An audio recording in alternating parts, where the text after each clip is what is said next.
કેમ છો? Good morning. हाँ, मुझे बस एक बात कहनी है, नहीं दो बात कहनी है मुझे कि फर्स्ट मेरा एक एक्सपीरियंस, जो मैं कल सो रही थी तो मुझे एक बात याद आई और फिर एक रियलाइजेशन हुआ कि जब 2-3 महीने जब पहले कॉलेज स्टार्ट हुई थी उसके दो महीने बाद हमारी मैम ने एक गेम खेलाया, मतलब फिश पॉन्ड करके, जिसमें आपको बुराइयाँ अच्छाई कुछ भी आप लिखते हो पता नहीं चलता। उसमें मेरे लिए 5 चीज़ आई थी और सब में एक बात थी कि एटीट्यूड है, ईगो है, ये बात थी। और मुझे बहुत ही ज़्यादा बुरा लग गया था उस बात का, क्योंकि मैं यही सोचती थी कि मैं सबका अच्छा कर रही हूँ, मैं सबको नोट्स दे रही हूँ, असाइनमेंट्स दे रही हूँ, अपने क्वेश्चन आंसर सबको मैं ही क्लास में सबको दे रही थी, तो भी क्यों कोई मुझे बोल रहा है कि मेरे में एटीट्यूड है या ईगो है। ये बात मुझे बहुत बुरी लगी थी और ये बात जब आई मैं यहाँ पे तब तक ये मन में ही था और मेरा सबके प्रति एक एटीट्यूड भी चेंज हो गया था। अब मुझे लग रहा था नहीं, अब मुझे कुछ नहीं करना है, किसी को कोई नोट्स नहीं देनी है, मैं क्यों अच्छी बनूँ, यही सब था।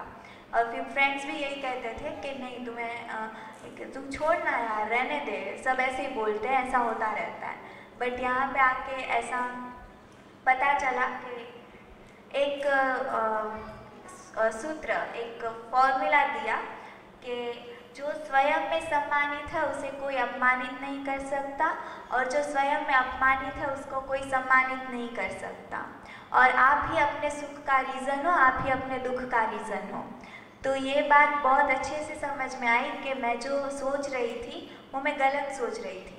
मैं खुद ही क्यों अपने में वो कर रही हूँ कि मैं ऐसी नहीं हूँ, मैं ऐसी हूँ, या मैं ऐसा नहीं करूँ या मैं ऐसा करूँ, जिससे मैं क्यों अच्छा बनना चाहती हूँ या मैं दिखाना चाहती हूँ कि मैं ये हूँ, मैं तुम लोग का अच्छा कर रही हूँ, मैं ऐसी हूँ, तो मुझे तुम रिस्पेक्ट दो, मेरा तुम सम्मान करो और मेरे लिए अच्छा अच्छा बोलो। यही सब, मतलब पीछे एक बैकवर्ड माइंड में एक यही प्रोसेस रहता है, थॉट प्रोसेस, कि मुझे यही करना है, मतलब सब यही बोले मेरे लिए। तो ये बात मुझे यहाँ पे बहुत अच्छी लगी और ये चेंज आया मेरे में कि अब से मेरा ये थॉट तो नहीं रहेगा, लाइक मैं ही अपने सुख का ही रीज़न हूँ, मैं ही अपने दुख का रीज़न हूँ, मैं किस वे में ले रही हूँ, किस वे में मैं एक्सेप्ट कर रही हूँ, वो बात होती है। और सेकंड थिंग कि शरीर परिवर्तनशील है, मन है जो हमारा सोल, हम ही मैं शरीर सिर्फ एक व्हीकल है जो, मतलब शरीर चला रहा, I am driving my body, मेरा सेल्फ बॉडी को ड्राइव कर रहा है, मैं नहीं कर रही। तो ऐसा होता है, मुझे कुछ भी खाने का मन हुआ या कुछ भी टेम्पटिंग होती है कुछ भी खाने की, तो लगता है कि मैं अपने मन के हिसाब से नहीं चल रही हूँ, मेरा शरीर मुझे चला रहा है, मैं नहीं उसको चला रही हूँ। क्योंकि भूख मुझे लगती है, मुझे ऐसा मन होता है कि मैं कुछ खाऊं, फिर वो जो हेल्थ के लिए ख़राब हो, अच्छा हो, कुछ भी ऐसे चटर पटर करते रहते हैं, ये सब होता है। तो ये भी समझ में आया कि I am not like body is driving me, I am not driving my body, but existence में है कि मैं बॉडी को ड्राइव कर रही हूँ। तो मैं अपने, मतलब मैं अपने हिसाब से चल रहा हूँ उसको, अभी बॉडी मुझे उसके हिसाब से चला रहा है कि अभी तुम्हें खाना खाना है, ये करना है, सब ऐसे। और थर्ड थिंग कि यहाँ पे आके मुझे बहुत ही अच्छा लगा, एक तो ये भी पता चला, मतलब ये भी हुआ मन में कि मतलब इस एटमॉस्फेयर का, इस एनवायरनमेंट का पार्ट बनी मैं, और हुआ कि मतलब हमारे जो गोल्स और ड्रीम्स सब है, जैसे पैसा कमाना है, घर बना लेना, गाड़ी लेना, बस यही तक ड्रीम सीमित है और गोल्स हैं, और कुछ सभी के गोल्स यही होते हैं। तो यहाँ पे आके ये हुआ कि यहाँ पे बहुत सारे आप सभी लोग ये हो, आप अपने ड्रीम्स और मतलब ये सब आपने पूरा कर चुका है अपना, आपके पास घर है, गाड़ी है, पैसा है, सब है। बट ये होता है कि फिजिकल फैसिलिटीज से सुख मिलता है बट टेम्पररी होता है, बट हमें हर जगह इमोशनल नीड, मतलब हमें इमोशंस की नीड रहती है हमेशा। जैसे आप अभी भी लाइफ के स्टूडेंट्स बन के इधर आए हो, सब सुन रहे हो, आप सब समझ रहे हो, आप सब स्टेज पे पहुंच गए हो। उस स्टेज पे वो आंटी ने भी बोला था कि उनकी लाइफ पूरी, मतलब उनको लग रहा है अभी इस स्टेज पे आके मेरा सब, उनको पहले इतना सारा मन में था बट बाद में उनको रियलाइज़ हुआ कि नहीं ऐसा कुछ नहीं है, मैं अभी भी वो सीख रही हैं कुछ। मुझे भी ऐसा लगता है मेरी मम्मा मुझको टाइम नहीं देती, ये नहीं देती, बट यहाँ पे आके मैं प्रैक्टिकल एक्सपीरियंस सबके देख रही हूँ। मतलब एक बात होती है एक सुनना, जो कहते रहते हैं तुम पढ़ाई करो, तुम ये करो वो करो, और एक दूसरी बात होती है देखना। हम जैसे मेरी जनरेशन, हम सब देख के हमें बहुत ज़्यादा वो लगता है कि नहीं ये हो रहा है, मतलब ऐसा होना चाहिए, हम देखते हैं उससे ज़्यादा वो होता है हमें कि ये सब चल रहा है। लाइक बहुत बड़े बड़े सब यहाँ पे बैठे हुए हैं आप लोग, आप सब ने सब कर लिया है, फिर भी आप यहाँ पे हैं, आप सीख रहे हैं, हमारे साथ ही बैठे हुए हैं आप सब। मतलब होता है ना, इमोशनल नीड की सबको ज़रूरत है, फिजिकल नीड से सब खत्म, सब हम पा नहीं सकते।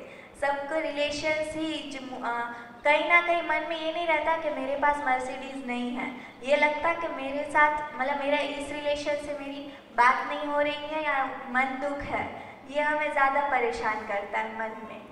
ये बात लगी। फिर वो एक एग्जांपल था उनके भाई का, बिजनेस में मतलब सब कुछ मिल जाता है, पर ये था उनके भाई उनको समझ नहीं रहे हैं। ऐसा ये होता है ना कि नहीं वो मुझे समझ नहीं, तो मूल में रिलेशंस ही सब कुछ है, रिलेशन की वैल्यू है, इमोशंस की वैल्यू है हमें। फिजिकल नीड और फिजिकल तो सब पूरा हो जाता है, बट ये रहता है अगर मेरी मम्मी बात नहीं करी तो सबसे ज़्यादा खटकेगा मुझे, यही सब। और बहुत मुझे अच्छा लगा कि मैं यहाँ पे सबको देख रही हूँ, प्रैक्टिकल सुन रही हूँ, एक्सपीरियंस बहुत अच्छा हो रहा है मेरा यहाँ पे, और एक्सपीरियंस से मुझे सीखने को मिल रहा है कि आप सब ऐसे स्टेज पर जहाँ पे मैं पहुँचना चाहती हूँ, मेरा ड्रीम है, बट हो गया ये, मतलब बहुत अच्छा लग रहा है, बहुत समझने को मिल रहा है। Thank you. जितनी रिक्वायरमेंट है प्रकृति के पास उससे कहीं कहीं कहीं ज़्यादा उपलब्ध है। हम लोग बेवजह भय के कारण संग्रह करते हैं, संग्रह के कारण फिर प्रतिस्पर्धा चालू होती है, फिर रेट हाई हो जाते हैं, फिर गरीबों को वो चीज़ मिल नहीं पाती है, तो उससे फिर असंतोष बढ़ता है, लड़ाई झगड़े होते हैं, फिर दुख पैदा होता है। अगर हम ये समझ तो गए हम, अगर हम संग्रह प्रवृत्ति से बचे।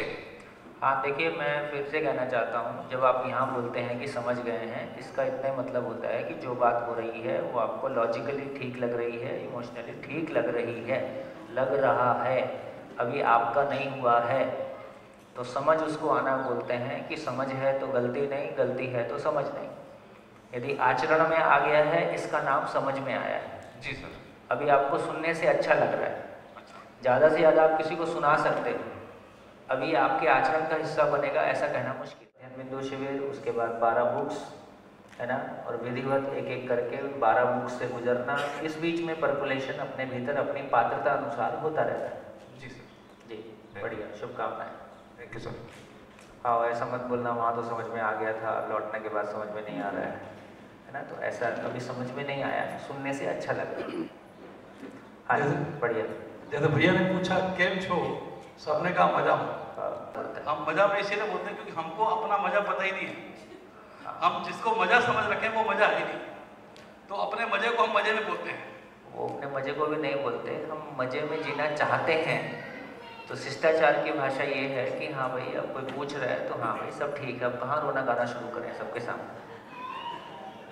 तो अंदर से तो चाहे हो सकता है परेशान ही होंगे, लेकिन बाहर से हम कम से कम ठीक दिखना चाहते हैं, ठीक बोलना चाहते हैं, और कहने का कोई फ़ायदा भी नहीं, इसलिए पैकिंग बनाए रखें। क्या उपलब्धि रही? हाँ जी, माइक। कब चीज़ ऐसी होती है ना कि हमने ऐसा अच्छा लग गया था, समझे नहीं थे, बिल्कुल, फिर उसको इम्प्लीमेंट करना भी चालू कर दिया था, पर अच्छा लगने के में ही इम्प्लीमेंट किया था। तो वो एक एग्जांपल शेयर कर रहा था उनके साथ। बढ़िया बढ़िया। तो वो एग्जांपल ऐसा था बेसिकली कि हम अभी बात करते कि मेरी खुशी मेरी जिम्मेदारी है, ठीक है, और वाइफ की खुशी वाइफ की जिम्मेदारी है। तो ये बहुत पकड़ लिया था मैंने।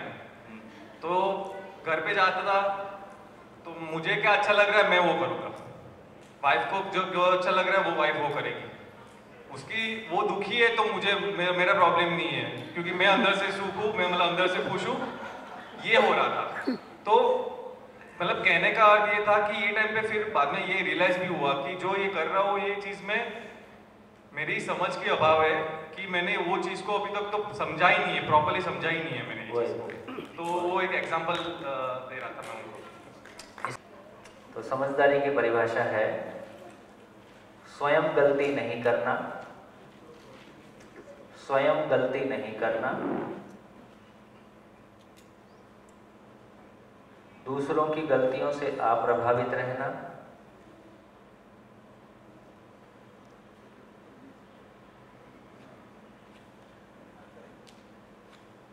स्वयं गलती नहीं करना, दूसरे की गलतियों से अप्रभावित रहना, दूसरों की गलतियों को ठीक करने की क्षमता के साथ बने रहना, कर नहीं देना, बने रहना, दूसरे की गलतियों को ठीक करने की क्षमता के साथ बने रहना।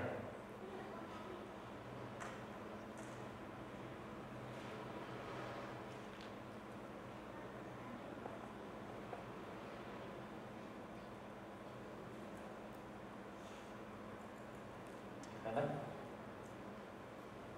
और अनुकूलता पाके दूसरे को भी समझदार बनाने में सहयोग करना, या दूसरे को भी समझदार बनाने के लिए सहयोग करना। मतलब उस तरफ से डिमांड आनी चाहिए, या आप कुछ कहो तो वो सुनने की मोड में हो, सामने वाला सुनना नहीं चाहता है, अपन सुनाना चाहते हैं, ये नहीं चलेगा। तो आपको देखना पड़ता है कि कितना सुनने की स्थिति में। तो दूसरे को समझदार बनाने की जिम्मेदारी के साथ दूसरे को भी समझदार बनने में सहयोग करना। तो जब ये कह रहे हैं कि मेरे सुख की जिम्मेदारी मेरी है, तो इसका मतलब ये बात आपको तब याद आती है जब दूसरे से आप दुखी हो जाते हैं। ये बात आपको तब याद आती है, जबकि ये बात याद रखने की है हर क्षण कि व्यवस्था को समझना सुखदायी काम है। हर क्षण मैं व्यवस्था को समझने में लगा हूँ, और हर क्षण मेरे भीतर जो भाव और विचार चल रहे हैं उसको मैं ऑब्जर्व कर रहा हूँ। उसमें जो गैप्स हैं वो मुझको ज्ञान की रोशनी में दिखाई दे रहे हैं। इसलिए पहला काम है कि 12 बुक्स का अपने भीतर इंस्टॉल हो जाना, क्योंकि हर बार आपको कौन बताएगा कि आपके विचार कैसे चल रहे हैं। इसलिए अध्ययन की परिभाषा है, लिख लीजिए, अध्ययन की परिभाषा है ज्ञान की रोशनी में क्या कर रहा हूँ, क्यों कर रहा हूँ। ज्ञान की रोशनी में क्या कर रहा हूँ, क्यों कर रहा हूँ। ये हर क्षण बना रहे, हर क्षण आपके भाव और विचार को आप देख पा रहे हो ज्ञान की रोशनी में। उसमें जो गैप्स हैं उसको पहचान रहे हो, उस गैप्स को कैसे पूरा करना है उस काम में लगे हो। इसका मतलब है कि मेरे सुख की जिम्मेदारी मेरी है। ज्ञान क्या है? 12-13 बुक्स में जितना है वो घोट के पी जाओ, इसका नाम ज्ञान है। क्योंकि सॉफ्टवेयर जब अपने भीतर लोड हो जाएगा, जैसे मेरे को बोलने के लिए किताब की ज़रूरत नहीं है, ठीक है, 1 महीने भी अपन ऐसे ही आराम से चल सकते हैं, क्योंकि मेरे भीतर वो सॉफ्टवेयर डाउनलोड हो गया है। तो यदि हमारे भीतर सॉफ्टवेयर डाउनलोड हो गया है तो एक पार्ट है कि मेरे भीतर सॉफ्टवेयर डाउनलोड हो गया है, वो एक पार्ट है। दूसरा पार्ट है कि मैं खुश होने के लिए कुछ करता हूँ। जो कुछ भी मैं करता हूँ मेरा सॉफ्टवेयर उसको देखता है, उसमें कहाँ अधूरापन है, मेरे भाव और विचार में कहाँ अधूरापन है ये मुझको दिखाई देगा, और उसको कैसे ठीक करना है, उसके लिए क्या करना है, उसके लिए मैं कर सकता हूँ, है ना। तो इसका मतलब ये हुआ कि जब तक मेरे स्वयं के भीतर, क्यों अभी स्थिति क्या है, अभी हम अपने आप को जस्टिफाई करते हैं। तो दूसरे से दुखी हो गए तो अपने आप को बचाने के लिए हम ये किए कि मेरे सुख के लिए मैं जिम्मेदार हूँ, मैं दूसरे से प्रभावित नहीं होना है। कोई बात नहीं, उस समय के लिए आपको अच्छा भी लगेगा, थोड़ा सा आप बच गए, लेकिन आपके भीतर तो वही है जो है। तो मेरे भीतर जो है वो है, यदि उसको ठीक करना है तो लगातार मुझको उसके ऊपर काम करना होगा। तो मेरी इनकम्प्लीटनेस यही नहीं है कि मैं दूसरों से प्रभावित होता हूँ। मेरी इनकम्प्लीटनेस जो मेरे अंदर है वो है ही है, और ये बार बार ये घटनाएं घटती रहेंगी। तो दूसरों की अयोग्यता से प्रभावित ना होना मेरी योग्यता है, ये सॉल्यूशन नहीं है, कवच है, ये समझ के रखना। दूसरों की अयोग्यता से प्रभावित नहीं होना मेरी योग्यता है, ये सॉल्यूशन नहीं है, कवच है। उस समय के लिए आपको बचा देगा, लेकिन ये परमानेंट आपके भीतर कुछ बदल नहीं गया है। वो जो भीतर वाला है उसको बदलने के लिए ज्ञान की रोशनी में क्या कर रहा हूँ, क्यों कर रहा हूँ, लगातार उसमें करेक्शन लाते रहना, लगातार अपनी पूर्णता को, है ना, ये संसार क्या है, मैं क्या हूँ, करना क्या है, लगातार अपने भाव और विचार को पूर्णता तक पहुंचा देना। क्या पूर्णता? जैसा अस्तित्व में नियम है उसके अनुरूप हो जाना। इसलिए बहुत बढ़िया एक बात अपन करते हैं कि नियति सहज हो जाए। अभी हमारी नियत कैसी है? वो शरीर के साथ जुड़ी हुई है, वो सामान के लिए दौड़ती है, वो शॉपिंग के लिए दौड़ती है, वो इंद्रिय सुख के लिए दौड़ती है, वो पहचान के लिए दौड़ती है। नियति सहज हो जाए। नियति मतलब जो नियम से है। नियति किसको बोलते हैं? क्या इंग्लिश में क्या यूज करते हैं? डेस्टिनी। नियति मतलब डेस्टिनी। तो डेस्टिनी का मतलब क्या है? नियति का मतलब है जो नियति सहज है, जो नियम से है, उसका नाम नियति है। तो नियति सहज हो जाए, हमारी जो नियत है वो नियम के अनुरूप हो जाए, जो प्रकृति का नियम है, जो यूनिवर्सल लॉ है, उसके अनुरूप हो जाए, तो हमारी नियत बढ़िया वाली हो जाए। नियत अच्छी होगी तो फिर बाकी सारा काम ठीक हो जाएगा। बढ़िया। तो ये लगातार अपने में अध्ययन करने का काम है। ये भी अपने आप में रोज 2 घंटे कम से कम, जिनके पास 2 घंटे हैं 2 घंटे लगाओ, 10 घंटे हैं 10 घंटे लगाओ। 1 साल के लिए अपनी प्रायोरिटी पूरा जितना शिफ्ट कर सकते हैं शिफ्ट करो, है ना। सुनना समझना नहीं होता है। सुनना बिल्कुल वैसे ही है जैसे सामने वाला कोई आपको गाना गा के सुना देता है, आपको अच्छा लगता है, इससे आपको गाना गाना नहीं आ जाता है। आप गाओगे तो इतना बेसुरा गाओगे कि दोबारा वो बोल भी अच्छे नहीं लगेंगे। तो आपको भी अच्छा गाना गाने के लिए रियाज करना होगा, उस गाने को पूरा सीखना होगा। 2 लाइन गा के आगे में भूल गया, ऐसा थोड़ी होगा। चलिए बढ़िया। हाँ जी, और बोलिए। बट ये वहाँ पे चीजें पकड़ पा रहे हम। हाँ, उन्होंने एक चीज बोली थी कि मैं शरीर को नहीं चलाता और शरीर हमें चलाते हैं। ये एक्चुअली मैं खाली करेक्ट करना चाहता हूँ कि शरीर हमें कभी नहीं चला रहा है। हाँ, ये चीज हाँ, हम ऑलवेज हम ही चला रहे हैं। हम जिंदा रहने की धरातल पे हम हमारी जब इंद्रिया को ज्यादा इंपॉर्टेंस देते हैं, तब हम ही शरीर को वो देते। मैं ही शरीर से प्रभावित होके और शरीर के अनुसार मैं चलना शुरू कर देता।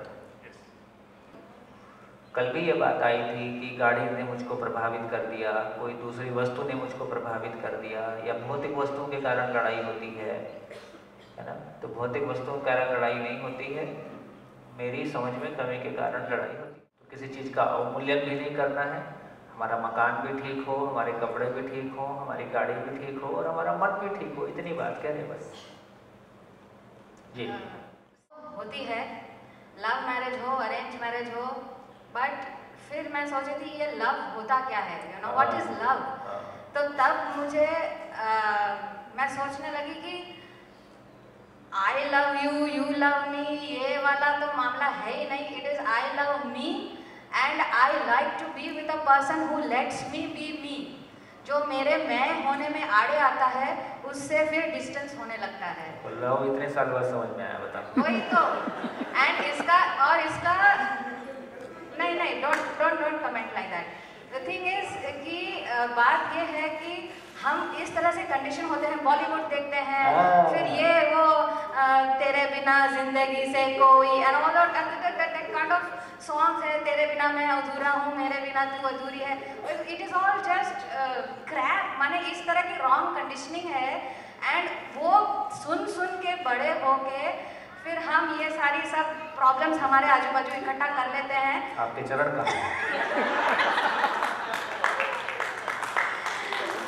नहीं, seriously। शानदार, बहुत शानदार, जोरदार। देखो फिल्म वाले को अपनी फिल्म देखनी है, उससे जय संतोषी माँ बनवा लो। या उससे आई लव यू कहलवा दो, उसको कोई फर्क नहीं पड़ता है, उसको नोट गिनना है। अब क्या चीज़ से आप नोट गिनवाओगे वो बेचारा जज करने की कोशिश करता है। तो शुद्ध मार्केटिंग नहीं। और एक और चीज़ है कि देखो कोई सब में इम्प्रूवमेंट का स्कोप होता ही है, क्योंकि सब एक लेवल पे आके कहीं डगमगा जाते हैं। तो अगर मुझे लगता है कि मेरे पार्टनर ने कुछ चीज़ ऐसी करी है जो उसके लिए भी ठीक नहीं है और मेरे लिए भी ठीक नहीं है, तो मैं सिर्फ एक सजेशन देने का काम कर सकती हूँ। मैं ये नहीं बोल सकती नहीं तुम इधर मत बैठो, तुम इधर मत जाओ। ऐसा नहीं है भाई, यहाँ जाने से ये चीज़ हो सकती है। अब आगे आपको करना है तो आप करिए, नहीं करना है तो नहीं। पर ये स्वीकार होना कि let that person be himself. And ये चीज़ होती भी है सर। सी, जब हम किसी फ्रेंड के साथ रहते हैं तो अब हम ऐसा कुछ बोले, ए तू आम नहीं करतो, तू आई नहीं चाहतो, तो क्या रे दैट टाइम वी फील कि शायद वो मेरे इस तरह से बोलने से मुझसे दूर हो जाएगा। इसलिए मैं उससे एक विनम्र भाषा में बात करती हूँ। लेकिन जब मैं अपने वाले के साथ बात करती हूँ, केम गयो तो ते केम आવું કર્યું, so then that tone of the same thing, the purpose was same कि भाई तेरे पैर दुख जाएंगे तो तू क्यों जा रहा है, बट यार उसको जाना है, जाने दो। अब उसके पैर दुखेंगे तो उसको ही समझ आएगी कि भाई मुझे जाना था या नहीं जाना था, एंड नहीं दुखेंगे तो मुझे समझ में आ जाएगी कि उसकी कैपेसिटी मेरे से बेटर है। सो कहने का मतलब ये है कि this space has to be, जैसे हम दूसरों को देते हैं वैसे अपनों को भी हमें देना चाहिए, तब जाके रिलेशन करीब रहेंगे, नहीं तो दूर हो जाते हैं। फिर चाहे वो लव हो या अरेंज हो, कोई फर्क नहीं पड़ता। जब लव नहीं रहता है तभी ज्यादा कहना पड़ता है। आपने जैसे फैमिली कैंप्स किए, ऐसे सास बहू के भी कैंप्स करने चाहिए। मेरे को समझ तो ये आ गया, आपको जितने आइडिया आएंगे मेरे को ही काम बताओगे। ये क्यों नहीं कहते कि हाँ हम दोनों समझेंगे, हम दोनों सास बहू के कैंप चलाएंगे। मैं तो ये उम्मीद कर रहा था कि आप बोलोगे कि गुजरात में अब ये हैप्पी मैरिज की जिम्मेदारी हम दोनों की है और हम बाकी लोगों को इकट्ठा करके जिम्मेदारी ले लो, उसके बाद ठीक हो जाता है। आज ये कितने कपल हैं जो यहाँ कपल मौजूद हैं? कपल लोग हाथ उठाएं। कितने कपल को ये फीलिंग आ रही है कि हाँ ये करने लायक काम है और मैं इसके लिए अपने आप को तैयार करूँगा और हम इस काम को करेंगे? ले उसकी जिम्मेदारी। ये देखो गुजरात का ये समझो कि पिछला तो ट्रायल था, ये पहला कपल शिविर है, इसको पहला कपल शिविर माना जाए। तो ये कपल शिविर के लिए फाउंडर मेंबर्स टीम बना के और सब जगह इसको अपने आप को लोगों को ऐसे लोगों को ढूंढेंगे और मिलजुल के इसको करेंगे। एक्चुअली तो फ्रेंड्स को खींच के ही लाना है, वो तो कर ही सकते हैं। हाँ अभी तो आप मेरे को ही काम बताओगे, मेरे को पता है। नहीं, ये तो हमारी साइड से मैं बात कर रहा हूँ। कपल्स को लाना, फ्रेंड्स को लाना इजी है। वेकेशन में उनको लेके आ जाओ। वो पहले दिन उनको पकड़ के रखना पड़े, पर बाद में तो ऑटो में रह जाएंगे। बिल्कुल ऑटो में नहीं। तो देखो मैं आपको बताता हूँ, मैं तो दिल से इस बात को कहना चाहता हूँ। मेरे को लगता है कि कोई चीज़ हमको छू जाती है जब हम अपने दिल की बात कहते हैं ना। देखो हम लोग कोई प्रोफेशनल स्पीकर नहीं है ना। मैं तो 24 साल की एज तक टाटा नेल्को मेरी पहली कंपनी थी, नेल्को टाटा। मेरा तो ठंडी में इंटरव्यू था, अक्टूबर नवंबर के महीने में इंटरव्यू रहा होगा। दिल्ली में ठंड होती है और मेरा ठंडी में पसीना छूट गया था। तो मैं कभी मंच पे चढ़ा ही नहीं, पूरे स्कूल कॉलेज एक बार भी कभी मंच पे चढ़ा ही नहीं। मेरे को बोलने के नाम से तो मेरे को पूरी टांग ही कांपती थी। तो मैं तो कभी कॉलेज टाइम से लेके और जॉब तक भी मेरे को इंटरव्यू देने में भी बहुत पसीना छूटता था। तो मैं सोचता हूँ कि कोई बात हमको छू जाती है, उससे हमारी ज़िंदगी में कोई परिवर्तन आता है, तो अपनी फीलिंग को ही तो शेयर करना है। तो इसमें कोई स्पीकर की ज़रूरत नहीं है। जो चीज़ आपके दिल को छुई होती है वो आप कह ही सकते हैं।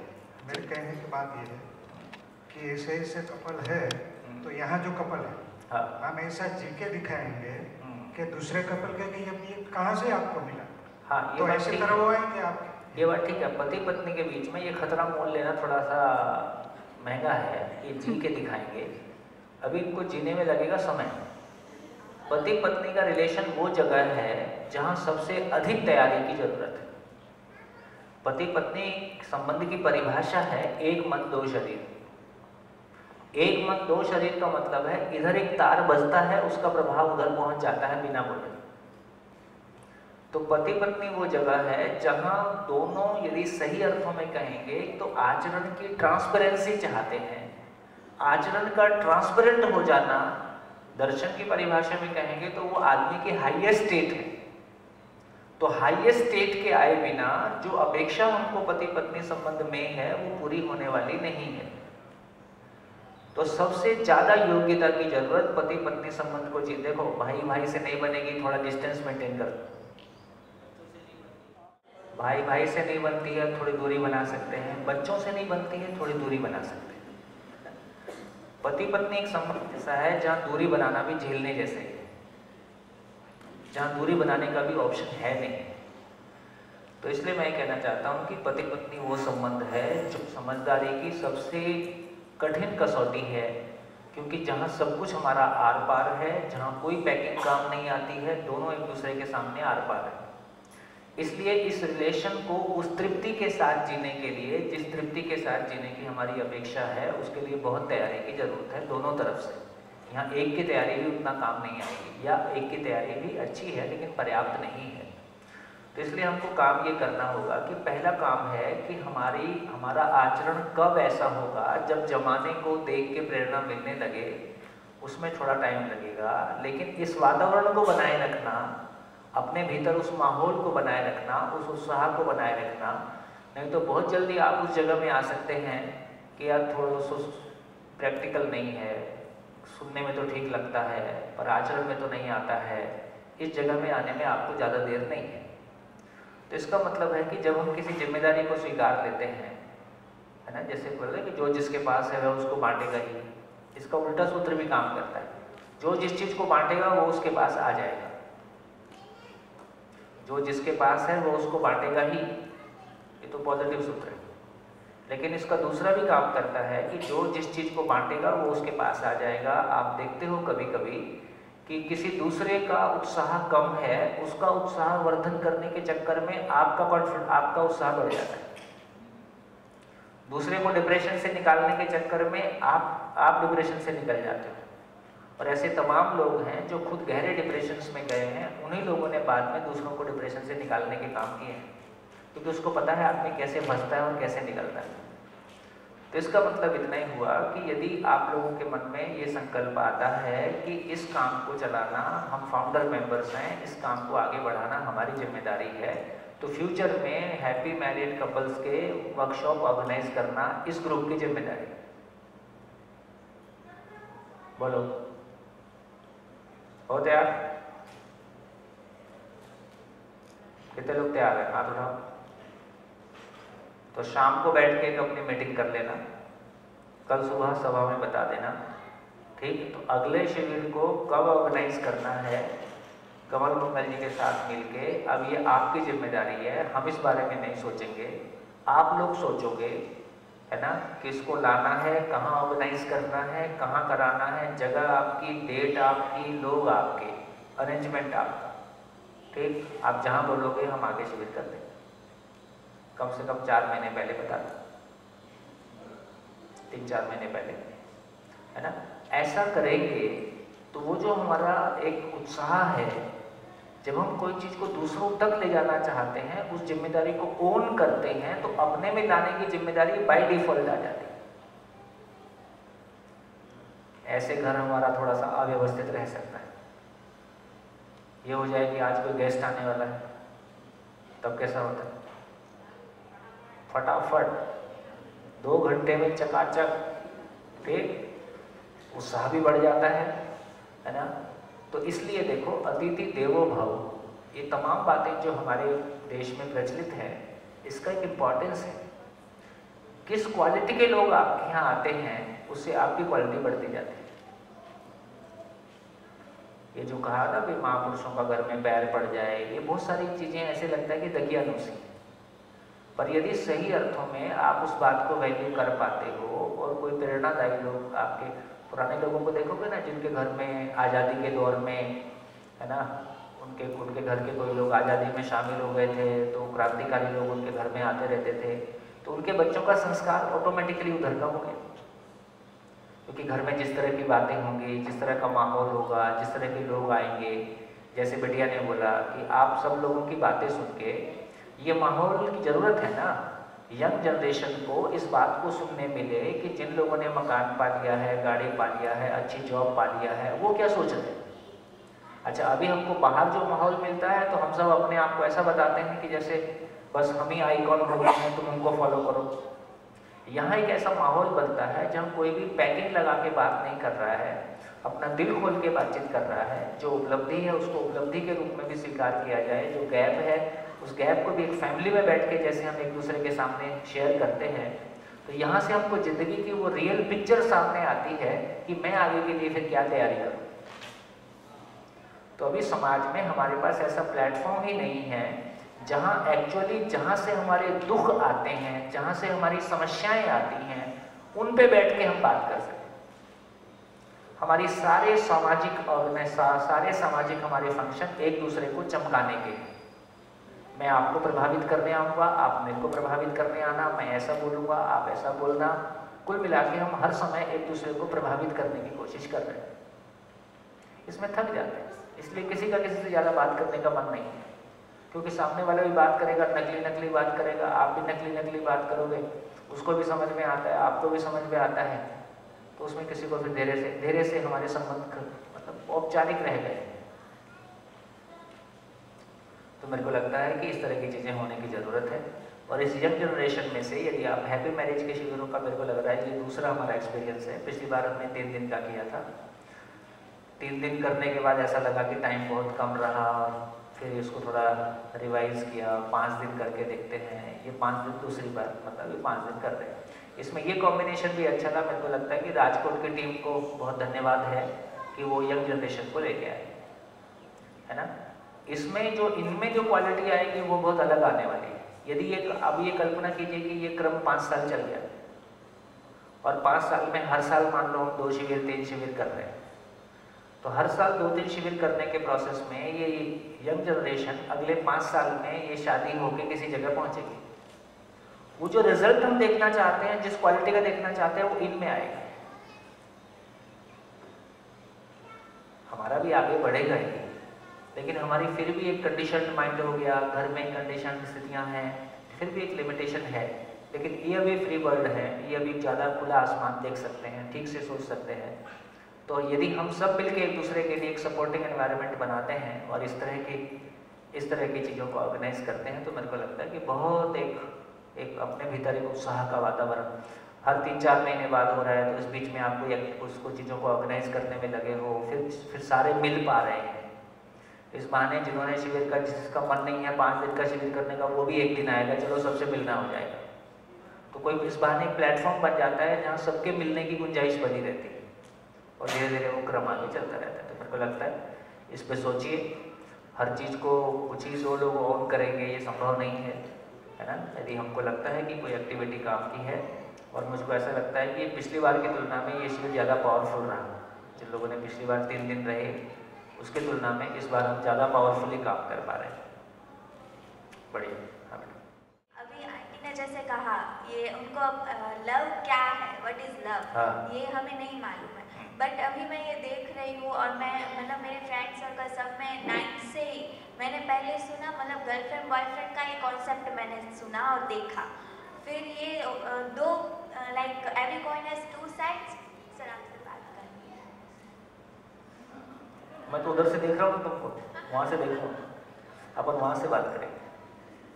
हाँ जी, कैमरा। हाँ, हमारा इसलिए तो फुल स्क्रीन में कर दिया था।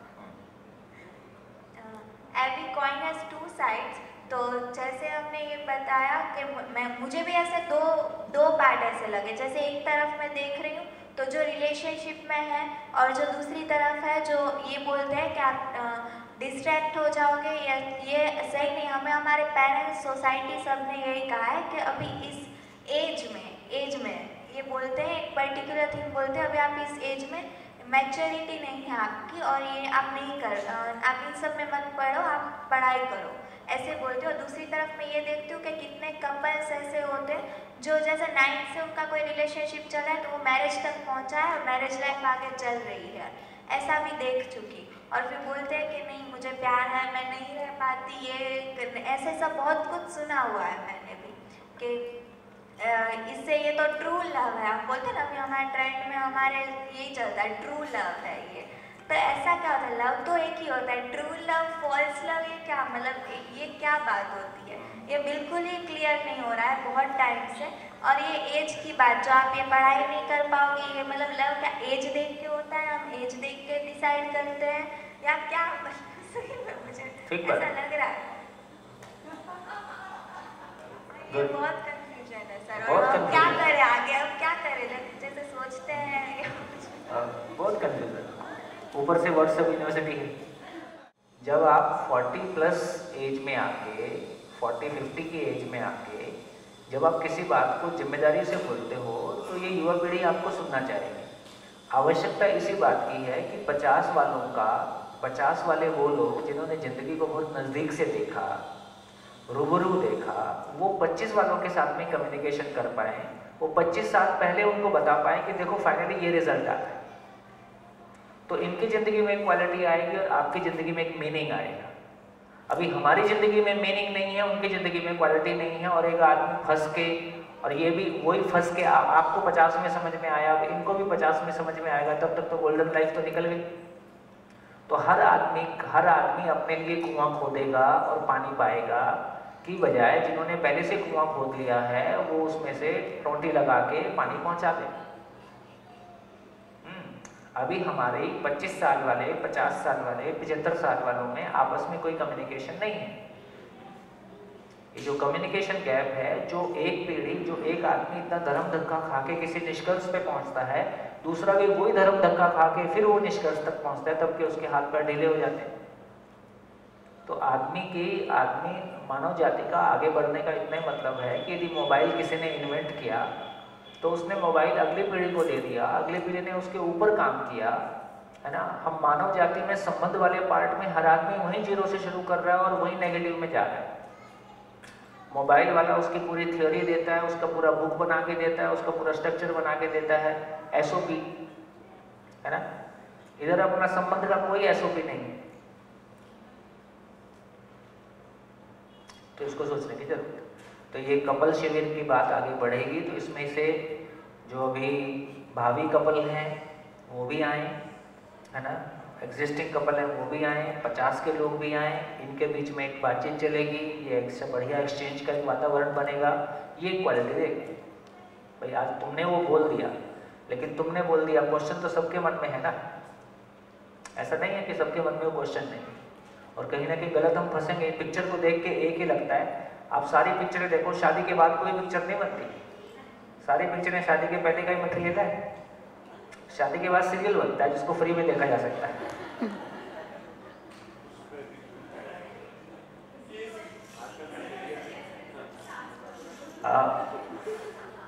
तो इसका मतलब इतना ही है कि सपने बेचने का काम है, शिक्षा भी सपने बेचने का काम है, फिल्में भी सपने बेचने का काम है, बाजार पूरा सपने बेचने का काम है।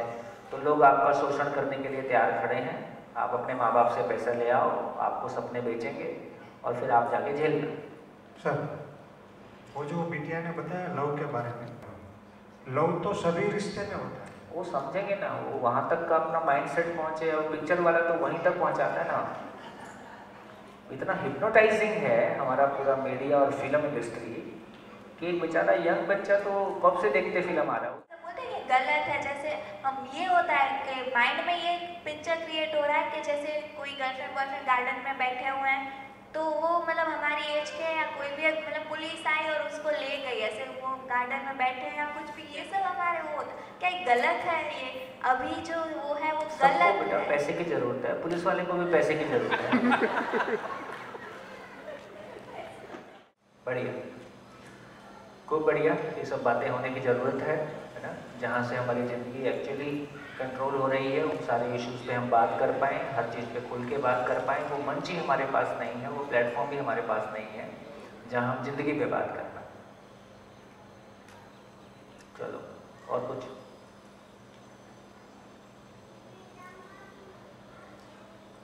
हाँ जी। दो लोग प्यार से बैठे हैं तो लोगों को डाइजेस्ट होता है। हाँ। अगर दो लोग साथ में बैठ के लड़ाई झगड़ा कर रहे हैं तो किसी को कोई इतनी दिक्कत नहीं होती है, सब मजे ले रहे हैं। नॉर्मली लगता है। हाँ, और दो साहब दो यंग लोग हैं तो प्रॉब्लम है, वो 50 वाले बैठे होंगे तो पुलिस नहीं आएगी। हाँ, मतलब जो प्यार करने की एज जो यंग थोड़ी होती है, मतलब ऐसा नहीं है कि एजेड लोग नहीं कर सकते, पर जहाँ से एजेड लोग तो प्यार नहीं कर सकते। मैंने कहा बोला, ये तो बोल रहा हूँ नहीं कर सकते, ऐसा नहीं बोल रहा हूँ, पर ये ऐसी सोसाइटी तो हम क्रिएट नहीं कर पा रहे हैं ना कि दो लोग प्यार से जी रहे हैं तो जेलसी इसका मतलब है कि प्यार समझ में नहीं आया, प्यार के नाम पे कहीं और ही जा रहे हैं। हाँ, ठीक है। Definition of human being.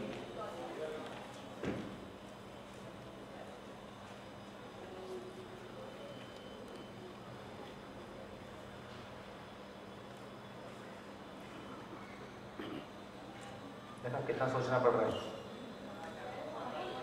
और क्या? अच्छा मैं नहीं बोल रहा हूँ, आपको लिखना है भाई, अपनी परिभाषा लिखो।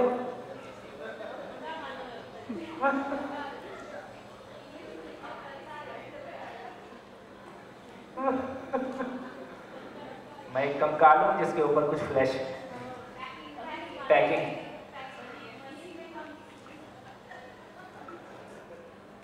देखिए, अभी तक जैसा हम मानव को समझते आए हैं उसका हाल देखने से समझ में आता है कि हमने मानव को कैसा समझा है।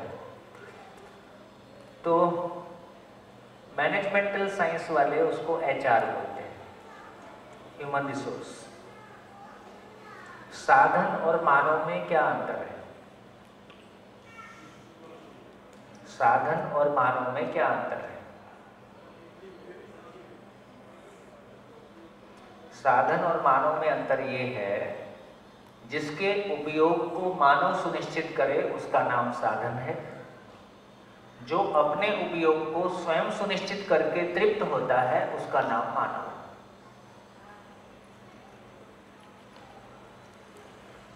है। ऐसे पेन को फेंक के यूज किया जाए, जेब में अच्छे से रखा जाए, इससे पेन को कोई फर्क नहीं पड़ता। यूज किया जाए, नहीं यूज किया जाए तो भी कोई फर्क नहीं पड़ता। तो पेन के उपयोग को मानव सुनिश्चित करता है, कैमरे के उपयोग को मानव सुनिश्चित करता है। कैमरे को कोई फर्क नहीं पड़ता कि उसके सामने प्यार करो कि मर्डर करो, कैमरे के उपयोग को मानव सुनिश्चित करता है। लेकिन एक मानव तब तक तृप्त हो नहीं सकता जब तक वो स्वयं के उपयोग को स्वयं सुनिश्चित नहीं करता है। इसलिए नौकर बनना किसी को स्वीकार नहीं है। नौकर कौन है? जिसके उपयोग को दूसरा सुनिश्चित करता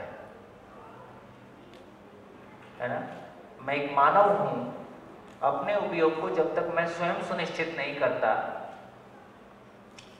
तो जो अपने उपयोग को स्वयं सुनिश्चित करता है और उससे तृप्त होता है उसका नाम मानव है ना। कोई दूसरा मेरे को काम बता दे, मैं उसको कर दूं, अच्छी बात है, लेकिन मैं सोचूं भी और करूं भी तो मेरे को तृप्ति है, क्योंकि मानव मूलतः सोचने वाली इकाई है। यदि सोचने का काम कोई दूसरा कर रहा है मेरे लिए, मैं केवल करने का काम कर रहा हूं, तो ये मशीन हो गई। तो मैं मशीन नहीं हूं। सोचने का काम करने से कम में मानव की तृप्ति नहीं है ना। इसलिए अनुभव की रोशनी में क्या कर रहा हूं, क्यों कर रहा हूं, क्या कर रहा हूं ज्यादा महत्वपूर्ण है कि क्यों कर रहा हूं ज्यादा महत्वपूर्ण है? क्यों कर रहा हूं ज्यादा महत्वपूर्ण है। तो क्या कर रहा हूं उतना महत्वपूर्ण नहीं है, क्यों कर रहा हूं ये ज्यादा महत्वपूर्ण है। क्योंकि क्यों कर रहा हूं, यहां से आपको विजन पता चलता है। तो एक आदमी का विजन के साथ में होना उसके मानव होने की पहचान है, नहीं तो मजदूर है। तो मजदूर होकर हमको तृप्ति नहीं मिलेगी, चाहे हम अपने घर में ही मजदूर हैं। मजदूरी के लिए बाहर जाने की जरूरत नहीं है। हम अपने घर में ही मजदूर होते हैं, हम अपने खेत में ही मजदूर होते हैं। तो जब तक हमको जिंदगी के पर्पस का पता नहीं है, तब तक मजदूरी चाहे कितनी कम है कि कितनी ज़्यादा है, हम मजदूर ही होते हैं। इसलिए कैसी भी जॉब कर लो ना आपको जॉब करके तृप्ति मिलती है, कोई भी बिजनेस चला लो ना आपको बिजनेस करके तृप्ति मिलती है, क्योंकि हम बेसिकली मजदूरी होते हैं। मजदूरी ज़्यादा होती है कि मजदूरी कम होती है? बढ़िया। इससे ये समझ में आया कि हमारी पूरी मैनेजमेंटल साइंस को, है ना, मानव समझ में आया कि नहीं आया? आया कि नहीं आया? नहीं आया, है ना। और आप काफ़ी सारे यंग लोग हैं तो आपको बता देता हूँ, एक घटा जो एग्जाम्पल है, IIM को हमारे देश में सबसे बड़े प्रतिष्ठान मानते हैं मैनेजमेंटल साइंस के लिए, मैनेजमेंट के लिए। IIM लखनऊ का नोएडा में सेंटर है, दिल्ली में। उनके बहुत सीनियर प्रोफेसर ने एक बार शिविर किया और उन्होंने शेयर किया, लास्ट में 7 दिन का वर्कशॉप करने के बाद, लगभग 60 के आसपास की उनकी एज होगी, तो उन्होंने शेयर किया कि हम लोग एग्जीक्यूटिव MBA कराते हैं 48 lakhs में 3 सेमेस्टर। फीस कितना है? 48 lakhs, तो लगभग 50 लाख मान लो। 50 लाख में 3 सेमेस्टर मतलब 1.5 साल, तो 1.5 साल की फीस 50 लाख। और हम इतना ही सिखाते हैं, जितना गिर सकते हो उतना उठ सकते हो, बस। ये मैं नहीं कह रहा हूँ, IIM का प्रोफेसर कह रहा है। अभी वो दिल्ली में ही किसी यूनिवर्सिटी के VC हो गए हैं, तो अभी 1 महीने पहले बहुत दिन बाद फ़ोन आया, सोम भाई ऐसे ऐसे बड़ी जिम्मेदारी मिल गई है, क्या कर सकते हैं? बोले होना तो यही चाहिए, पर हमारी योग्यता पूरी नहीं। तो इसका मतलब ये हुआ कि जिसको हम HR कह रहे हैं, उसका इतना ही मतलब है कि मानव को कैसे यूज़ किया जाए और फिर उसके शरीर को भी कैसा यूज़ किया जाए और उसकी अंतिम सीमा तक जहाँ तक जा सकते हैं। तो हम भी जब 20 साल पहले, 25 साल पहले जब मैं जॉब करता था, तब भी वो WWW चलता था मार्केटिंग में, wealth, women and wine. Order इससे मिलता है और क्या। मार्केट में ये सब पहले से ही बहुत स्थापित है। ह्यूमंस को यूज करो और तो भी वो टूटे नहीं, कंपनी छोड़े नहीं। हाँ, उस तरह से उनको फिर उतना मलम भी लगा, उतना मलम लगाते रहो। फिर उसके लिए उनको पटाया ले जाओ, हांगकांग ले जाओ, सारी बड़ी कंपनीज का, बहुत सारी कंपनीज का सेमिनार कहाँ पे होता है? जहाँ पे उनका वो जुगाड़ हो सकता है जिसको वो इंडिया में नहीं कर सकते। ये उसमें बिल्ट इन फीचर होता है। सारे डीलर्स जो बहुत माल बेचते हैं, इनकी तो स्पेशली वहीं पे वर्क सेमिनार रखी जाती है जहाँ पे बाजू में पूरी व्यवस्था है। तो रात की व्यवस्था उनकी अलग चलती है और पत्नी सोचती है कि कंपनी उसको इंसेंटिव दे रही है, और वाकई में इंसेंटिव दे रही होती है, और आके वो अगले साल और ज़्यादा ऑर्डर के लिए काम करता है।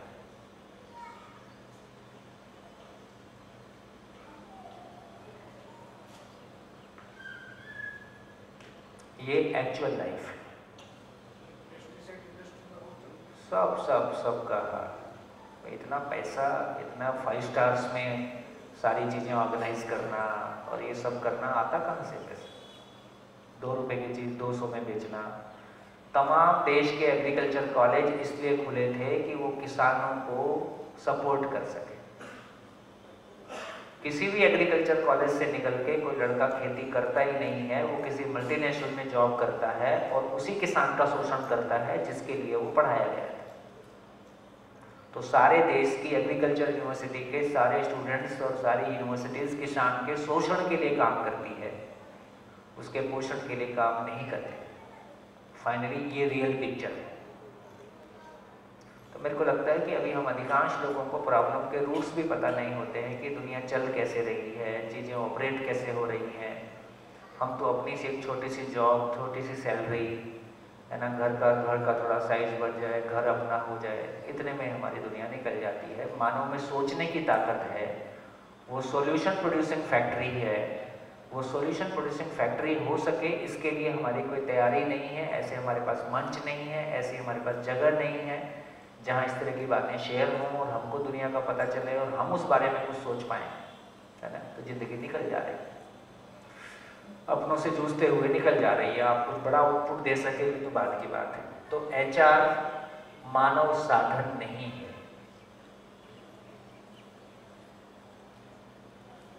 ठीक, तो इस रूप में हमारा धर्म कहता है कि वो जीव है। जीव होने से हमको मानव समझ में नहीं आया। ना धर्म हमको मानव होने को समझा सका, ना अध्यात्म हमको मानव होने को समझा सका। आत्मा परमात्मा की बात करते हुए हजारों साल बीत गए। उसको बुरा नहीं कह रहा हूँ, उसको गलत नहीं कह रहा हूँ, उससे हमने बहुत कुछ पाया है, लेकिन हमको सुख समझ में आया, सम्मान समझ में आया। सामान से सम्मान की तलाश में है, सुख सुविधा से सुख की तलाश में है। कम से कम भारत में तो ना होते भाई। बाकी विदेशों में मान लो इतनी गहरी थियोरीज नहीं है, इतनी आत्मा परमात्मा का ज्ञान नहीं है, है ना। हमको तो आत्मा परमात्मा का ज्ञान पता था। तो इतने हजारों साल से आत्मा परमात्मा करते हुए भी कितने प्रतिशत लोगों की ज़िंदगी में दिखाई देता है कि उनको सही मायने में सुख समझ में आया, सम्मान समझ में आया।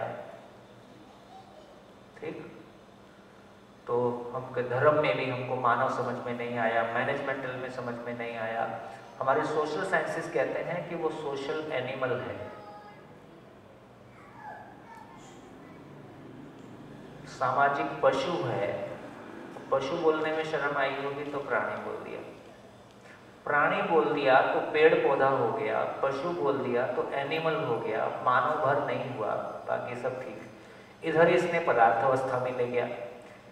हमारा मैनेजमेंटल साइंस कहता है कि वो पदार्थ है, रिसोर्स है।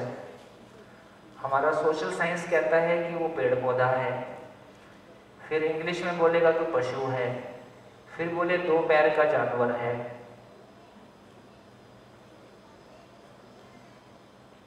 कोई बोले हार्ड मांस का पुतला है।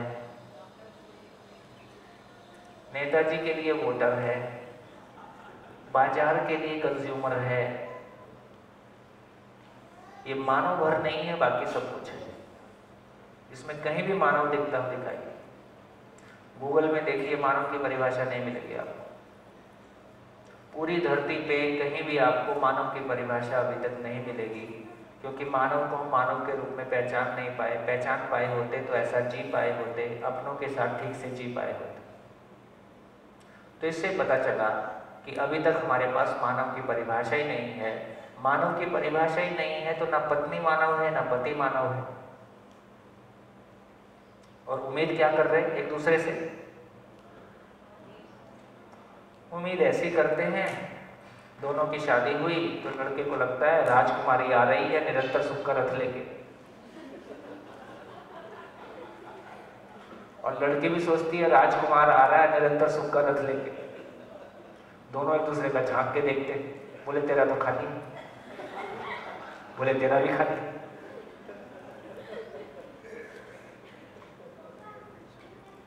इसके बाद दोनों अपने रथ में AK-47 लेके बैठ जाते हैं और तेज दगादन।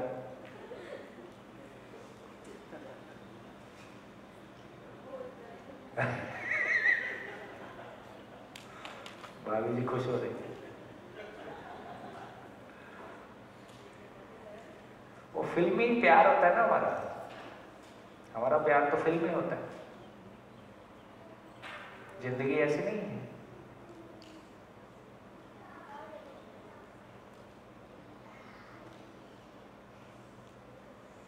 क्या समझ में आया?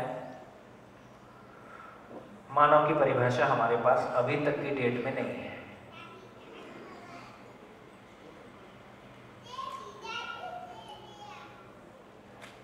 चलिए, तो मानव की परिभाषा करते हैं और आगे बढ़ते हैं। तो पहले धीरे धीरे इवॉल्व करेंगे। देखिए, मानव को देखा जाए तो मानव एकमात्र एंटिटी है जिसमें मनाकार को साकार करने की ताकत है। मनाकार को साकार करने वाला।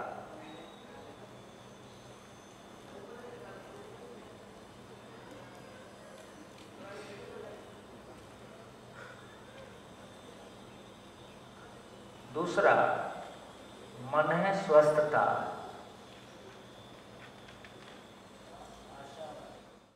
और प्रमाणित करने वाला। इसका क्या मतलब है? कितने लोगों को लिखने से समझ में आ रहा है? ऐसी एंटिटी का नाम मानव है। 3 बातें बोला गया। मनाकार को साकार करने वाला। मनाकार मतलब आकार किसका बनेगा? आकार किसका बनेगा? जो फिजिकल चीजें हैं। तो मानव के पास ये ताकत है कि वो किसी चीज को विजुअलाइज करता है। हमने मकान को विजुअलाइज किया, मकान को बना दिया, पंखा, कैमरा। तो मानव के पास एकमात्र एंटिटी मानव है जिसमें किसी आकार को, किसी मशीन को विजुअलाइज करने की ताकत है, और वो उसको सोचता ही नहीं है, उसको चित्रण ही नहीं करता है, वैसा उसको आकार भी दे देता है। उसका मस्तिष्क, उसका शरीर भी उसके लिए अनुकूल है। तो इसको बोला कि मानव में कल्पनाशीलता है और कर्म स्वतंत्रता है। तो कल्पनाशीलता की ये ताकत है कि वो आकार को विजुअलाइज कर पाता है, और उसके पास शरीर के माध्यम से वो कल्पनाशीलता है कि उसको एक आकार में ट्रांसलेट कर पाता है, आकार दे पाता है। मन स्वस्थता का आशावादी, मन की स्वस्थता मतलब मन स्वस्थ होगा, इसका मतलब खुश होगा, सुखी होगा। तो सुख की आशा में जीता है, और आशा में जीता रहे कि सुख को उपलब्ध भी हो जाए। उपलब्ध भी हो जाएगा मतलब है कि प्रमाणित करने वाला। तो ऐसे इसके 3 पार्ट हो गए। तो इस पे हमारा ध्यान गया कि इसका मतलब है कि मन स्वस्थता का मतलब है, मन स्वस्थता का मतलब है कि बेसिकली सुविधा की बात हो रही है। और मन स्वस्थ, मनाकार का मतलब, सॉरी मैंने गलत बोला, तो मनाकार का मतलब सुविधा की बात हो रही है। मन स्वस्थता का मतलब है कि बेसिकली सुख की बात हो रही है। तो मानव की सुविधा भी आवश्यकता है, सुख भी उसकी आवश्यकता है। और सुख कहाँ से आएगा? सुख कहाँ से आएगा? अब सोते हुए कोई पूछे तो समाधान बराबर सुख। समाधान का मतलब है हर आयाम में क्यों और कैसे का उत्तर। क्यों और कैसे का, क्यों और कैसे का व्यवहारिक उत्तर, प्रैक्टिसेबल आंसर। ऐसा नहीं है दूसरे को सलाह दे दिया, अपने काम आ नहीं रही। क्यों और कैसे का व्यवहारिक उत्तर। हर क्यों और कैसे का उत्तर मेरे पास है, प्रैक्टिसेबल आंसर मेरे पास है।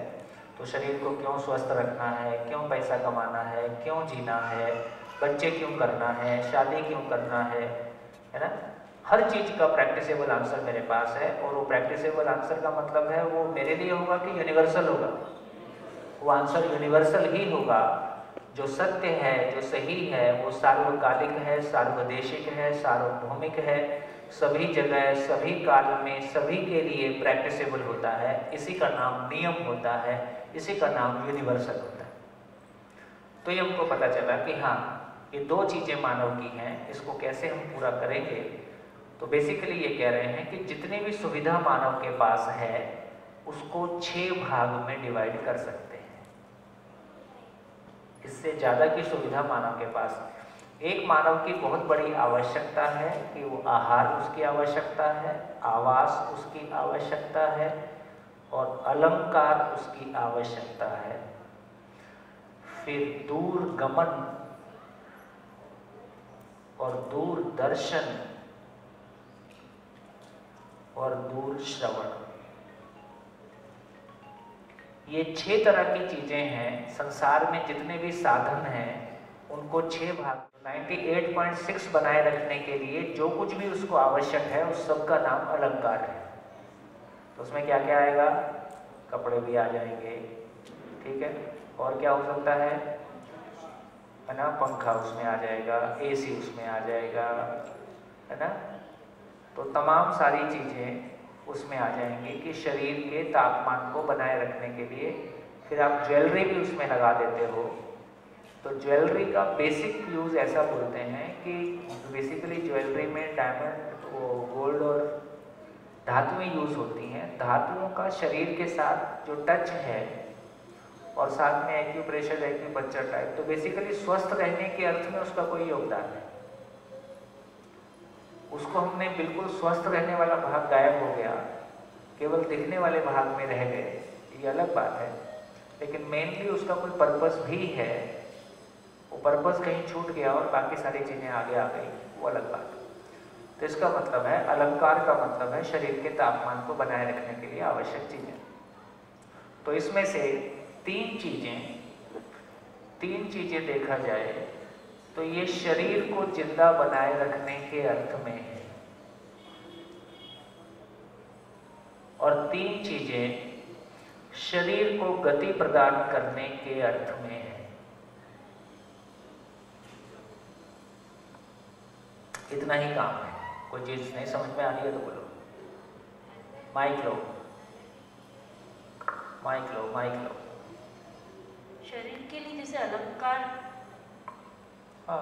जरूरी था, तो एसीज और ये सब तो पहले से ही नेसेसिटीज पे होना चाहिए, ये जैसे कि तो पहले से था ही, अभी हुआ ना सर, थोड़े कुछ सालों से अरे ये वाला एसी शुरू में आया, पहले से ही ऐसे किले हैं जहां जमीन के नीचे की हवा ठंडी होके किले में सर्कुलेट कर रहे हैं। उस समय के वैसे जुगाड़ थे, स्टेपवेल थे।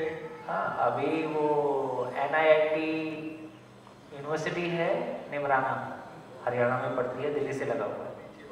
हाँ, तो उन्होंने पूरा डक्ट बनाया है नीचे, और डक्ट से हवा लेके आते हैं जमीन के नीचे की जगह, जैसे इसी हॉल को 6 फुट नीचे जमीन में ले जाए। बाड़मेर में भी है। तो ये ठंडा ऑटोमेटिकली जो नीचे की हवा रहती है वो ठंडी रहती है। तो जब ये AC उपलब्ध नहीं था तो भी लोगों ने हवा को ठंडे करने के नेचुरल जुगाड़ बना रखे। ठीक है, AC का मतलब ये वाला, इसको AC नहीं बोलते हैं, एयर कंडीशनिंग होता है। के लिए दूरदर्शन मतलब दूर की चीज को देखने के लिए, तो वायरस भी हमसे दूर है और दिल्ली भी हमसे दूर है ना। तो हब्बल टेलीस्कोप लगा दो। आजकल वो कौन सा आ गया, आजकल वो लेटेस्ट जो वेब, क्या बोल रहे हैं, है ना, अभी जो नया टेलीस्कोप लगाया है, हब्बल पुराना हो गया, वेब, जेम्स वेब करके कुछ, ठीक है। तो दूर की चीज को देखने के लिए, तमाम गैलेक्सीज को देखने के लिए, दिल्ली में क्या हो रहा है उसको देखने के लिए, वायरस क्या कर रहा है उसको देखने के लिए, तो जो भी मेरी आंख की कैपेसिटी से देखने के लिए दूर की चीजें हैं, उसके लिए मैं कोई मैकेनिज्म लगाता हूँ। दूर की बात सुनने के लिए कोई मैकेनिज्म बनाता हूँ, दूर आने जाने के लिए कोई मैकेनिज्म बनाता हूँ। जैसे माइक क्या है, दूर श्रवण, है ना। तो आपको भी दिक्कत नहीं हो, मेरे को भी बोलने में दिक्कत नहीं हो, आपको सुनने में दिक्कत नहीं हो, तो ये दूर श्रवण का काम कर रहा है। तो इसका मतलब क्या हुआ, इसका मतलब क्या हुआ, तो दुनिया का जितना पैसा है उससे फाइनली आप क्या करोगे, कोई वस्तु खरीदोगे, है, कोई वस्तु खरीदेंगे। सारी वस्तु कितनी आएगी, या तो आहार होगी, या आवास होगी, या अलंकार होगी, या दूरगमन होगी, या दूर श्रवण होगी, या दूरदर्शन होगी। आवास मतलब घर, रहने के लिए घर, आवास मतलब घर, आहार मतलब भोजन। बेटा ठीक, तो इससे क्या समझ में आया है? हाँ, साथ साथ चल रहे के लिए मेरे को दिखा रखा है। अरे महाराज ये दिखाओ। आप बोल तो वो भी दिखाई दिए मैंने। आप बोलोगे तो आपको क्या दिखाएंगे? वो कभी कभी लगता है बोल रहे तो इनको दिखाओ, ऐसा हो जाता है, उसको कंफ्यूजन हो जाता है। कोई बात नहीं। हाँ, तो अब ये देख के क्या समझ में आ रहा है कि पूरी धरती के सारे पैसे की कुल औकात या तो शरीर को जिंदा बनाए रखने के लिए या शरीर को गति प्रदान करने के लिए, इसके अलावा पैसे की और कोई औकात नहीं है। या फिर एक दूसरी है जो यहाँ नहीं लिखा है, AK-47 नहीं लिखा यहाँ। हाँ, वो हमारी जिंदा रहने के लिए आवश्यक, तो मरने के लिए आवश्यकता है। तो अपन तो जीने की बात कर रहे हैं, जीने के लिए जिंदा रहने की बात कर रहे हैं। इसलिए कहा कि युद्ध वीरता नहीं है, युद्ध हमारी कमजोरी है, युद्ध हमारी नासमझी है, युद्ध हमारी अंतिम असफलता है। हमको जीना नहीं आया, इसका नाम युद्ध है। हमने एजुकेशन का काम नहीं किया, इसका नाम युद्ध है। चाहे घर के अंदर है, चाहे खुद के अंदर है। इसलिए AK-47 की जरूरत नहीं है, टैंक की जरूरत नहीं है, इसलिए उसको यहाँ नहीं लिखा। तो सारा धरती का सारा सामान की कुल उपयोगिता इतनी है कि वो शरीर को बनाए रखने के काम आता है, शरीर को गति प्रदान करने के काम आता है। इसके अलावा कुछ भी हमने सोचा वो हमारे दुखी होने का सामान है। ब्यूटी पार्लर कहाँ है? ब्यूटी पार्लर कहाँ है? अलग कार में आएगा। तो ब्यूटी पार्लर का इतना ही मतलब हुआ कि शरीर को स्वस्थ बनाए रखने के लिए जो कुछ भी हम करेंगे, है ना। अब हमने मान लिया है कि एक भारत ने अंग्रेजों पे राज किया होता तो क्या होता, तो हो सकता है गेरुआ रंग को हम ज़्यादा अच्छा मानते हैं और पैंट शर्ट की जगह हो सकता है अंग्रेज धोती पहन रहे होते। तो कौन किससे प्रभावित हो गया वाला, या कोई ड्रेस हमको इजी लगती है, ऐसे साड़ी की तुलना में सूट सलवार बहुत कंफर्टेबल ड्रेस है। तो इसका मतलब है कि कोई ड्रेस का कंफर्टेबल होना उसका पॉपुलर होने का कारण हो सकता है, या कोई ड्रेस से हम प्रभावित हो गए वो हमारा कारण हो सकता है। तो खैर दोनों में मिला के सार इतना समझ में आया कि हर चीज, या तो ये सुंदरता अपने आप में अलग तरह की चीज है। तो बेसिकली मेरे को स्वयं में विश्वास की कमी है, जिसको मैं अलग तरीके से कुछ पैकिंग करके, है ना, लिपा पोती, उसको प्राइमरी बोलते हैं। जो आप पूरी ब्यूटी पार्लर में जाके करवाते हो उसको पहले प्राइमर मानते हैं। वही टर्म्स है सारी, है ना। तो इसका मतलब है कि यदि मैं, देखो, जब भी कोई आप अच्छा काम करते हो, अच्छा सोचते हो, तो आपको खुद को कैसा फील होता है ना। तो आपको खुद ही लगता है एक बार आईना देख। और जब आपसे कोई गलती हो जाती है उस समय आपका आईना देखने का मन करता है। तो बेसिकली कहा जाए तो सुंदरता की परिभाषा जो है वो है आहार विहार व्यवहार बराबर सुंदरता। वो सुंदरता किसकी है? अभी हम शरीर की सुंदरता देख रहे हैं, जबकि मैं शरीर नहीं हूं। तो शरीर की सुंदरता मेरी सुंदरता नहीं है, शरीर का फोटो मेरा फोटो नहीं है। फिर आप सेल्फी लेते हो, नहीं, उसमें मीनिंग है। तो यदि आप पूरे जीवन का, मेरी जो एक्चुअल फोटो है, सेल्फी में आप देखोगे कि अक्सर आप केवल चेहरे का ही फोटो लेते हो, शरीर का पूरा फोटो नहीं लेते। तो जीवन सबसे अधिक चेहरे से रिफ्लेक्ट होता है, चेहरे में भी आंख से रिफ्लेक्ट होता है। आंखों से जीवन डायरेक्टली झांक रहा है, मैं आंखों से डायरेक्टली झांकता हूं। तो बेसिकली आंखों की गहराई और आदमी की आंखों का एक्सप्रेशन, है ना, आंखों से आदमी बहुत कुछ आदमी के बारे में नोटिस कर सकते हैं, क्योंकि आंख मेरा सबसे बड़ा एक्सप्रेशन है। जब गलती करते हैं तो आंखें कैसे हो जाती हैं? अपने आप झुक जाती हैं। किसी ने ट्रेनिंग दिया कि गलती करके आंख झुकाना है। और जब हम बहुत अपने में पवित्र होते हैं, है ना, कॉन्फिडेंट होते हैं, तो आंखें कैसी रहती हैं? आंखों में चमक रहती है, हम आंख से आंख मिला के बात करते हैं।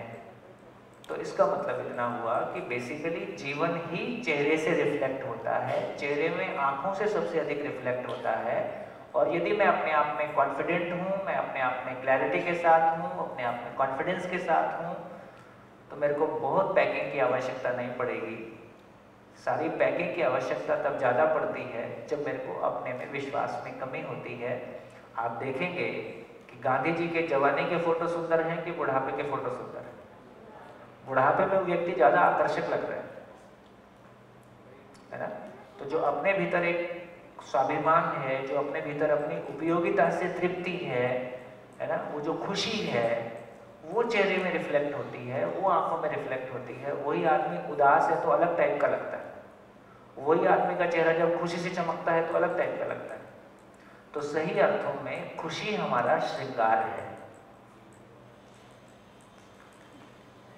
हमारा खुश रहना, उत्साहित रहना, है ना, कुछ कर गुजरने की तमन्ना के साथ होना, अपनी उपयोगिता को सिद्ध कर देना, जीने देना ही जीना है ना। ये जो इमोशन है, जब ये इमोशन चेहरे से रिफ्लेक्ट होता है तो हर चेहरा आकर्षक लगता है, हर चेहरा सुंदर लगता है।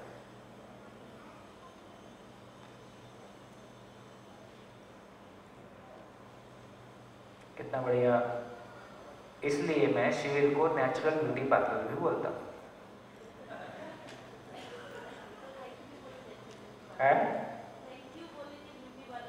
हाँ, ब्यूटी पार्लर लेके आए, उसके लिए थैंक यू। और मैंने ऐसे कई सौ चेहरे देखे हैं, खासकर जो लोग डिप्रेसिव मोड में आते हैं, उस समय उनका फोटो खींच लो शिविर के पहले और शिविर के बाहर फोटो खींच लो, आपको चेहरे में डिफरेंस देख के। इंजीनियरिंग कॉलेज के समय में लोग नोटिस करके बताते थे सर इसका चेहरा परमानेंटली बदला है। उसमें लड़कियां ज़्यादा होती थी क्योंकि लड़कियां, वो बस्तर आदिवासी की लड़कियां आती थी, वो एक माहौल में आके वो डिप्रेस हो जाते थे। ये सो गोल्ड हमारे अच्छे बड़ी जातियों के बच्चे, स्वर्ण जातियों के बच्चे, जिस तरह से उनकी रैगिंग करते थे, जिस तरह से उनको परेशान करते थे, उस माहौल में आके वो तो इन्फिनिटी कॉम्प्लेक्स में आ जाते थे। या कोई जिसके साथ कोई दुर्घटना घटी है, वो परमानेंटली उसके चेहरे पे डिप्रेसिव फीलिंग है। तो ऐसा आदमी जब खुश होता है तो तुरंत चेहरा बदल जाता है। काम की बात क्या निकली?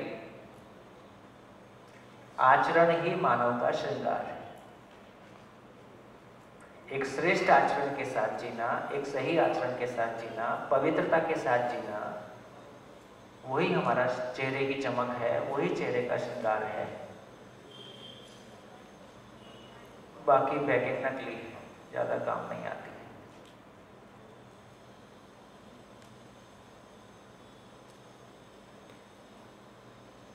कहाँ पहुंचे?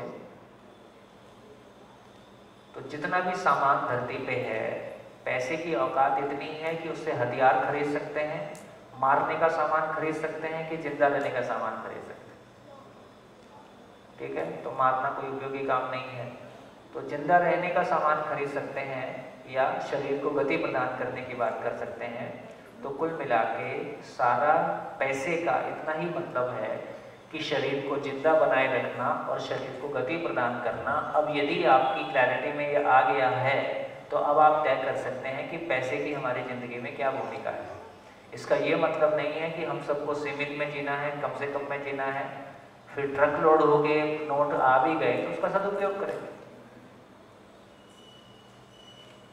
है ना। आप कोई ऐसा काम करते हो, आप कोई ऐसी फैक्ट्री चलाते हो जिसमें कोई प्रॉफिट हो रहा है, तो जो लोग काम कर रहे हैं उनके वेलफेयर के लिए कुछ सोचेंगे, उसका सदुपयोग करेंगे।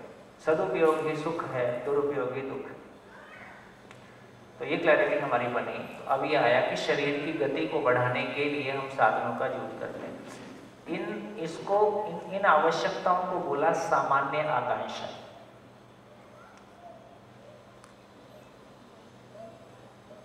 सामान्य आकांक्षा, इनको बोला महत्वाकांक्षा।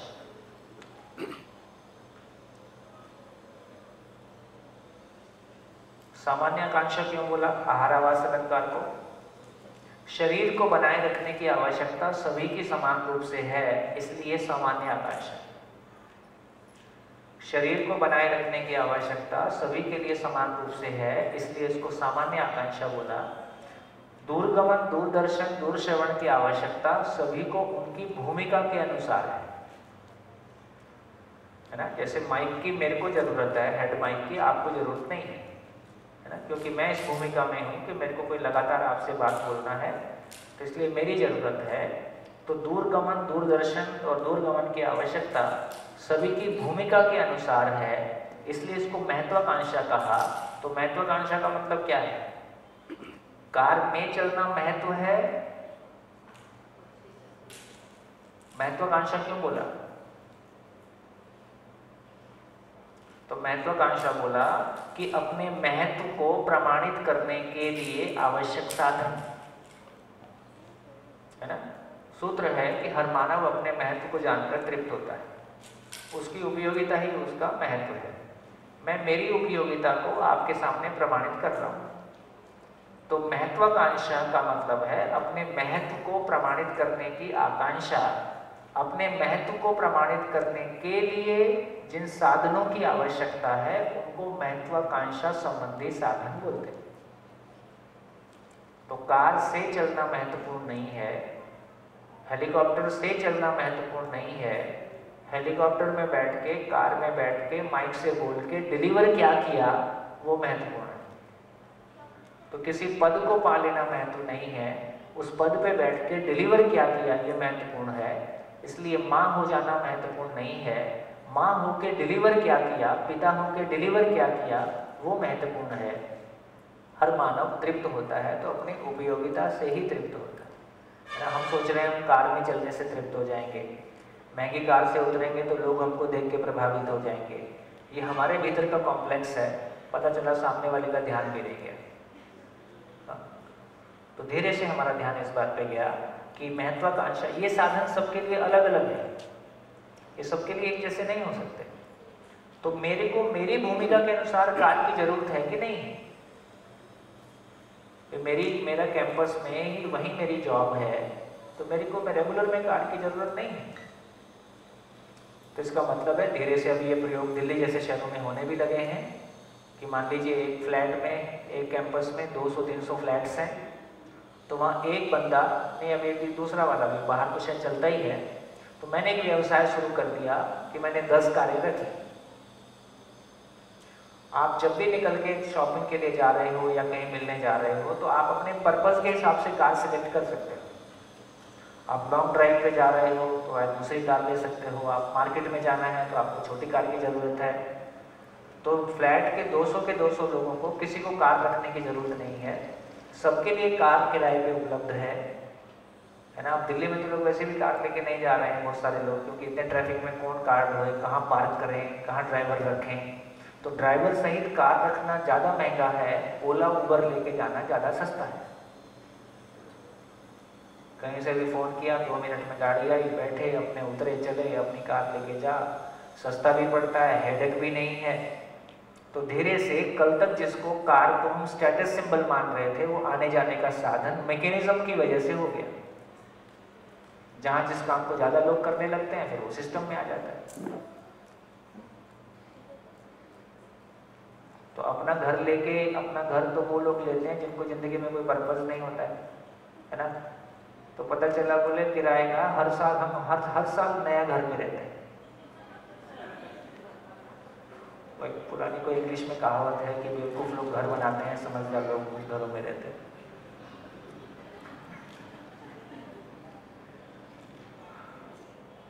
भाई आपने इतना सामान इकट्ठा कर लिया है, उसको ढोना ही दिक्कत है। यदि आप जीने के लिए सामान घर में रखते हो तो मैं ये भी नहीं कह रहा कि अपना ना बनाओ, लेकिन घर, हमारे अधिकांश घरों को जाके देखोगे तो आप जज करके देखो कि ये रहने वालों के लिए है कि सामान के लिए। तो पता चलता है कि रहने वाले लोग को एक कोने में सिमटे हुए हैं, सारे में सामान फैला हुआ है।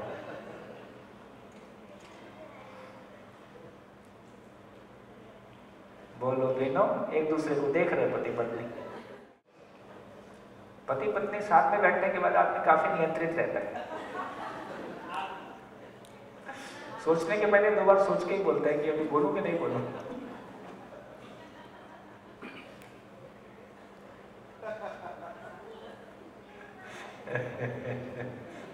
नहीं ऐसे छोड़ के ना जाओ।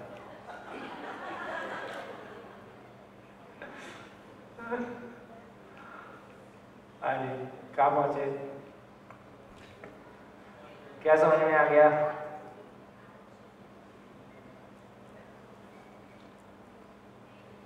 है?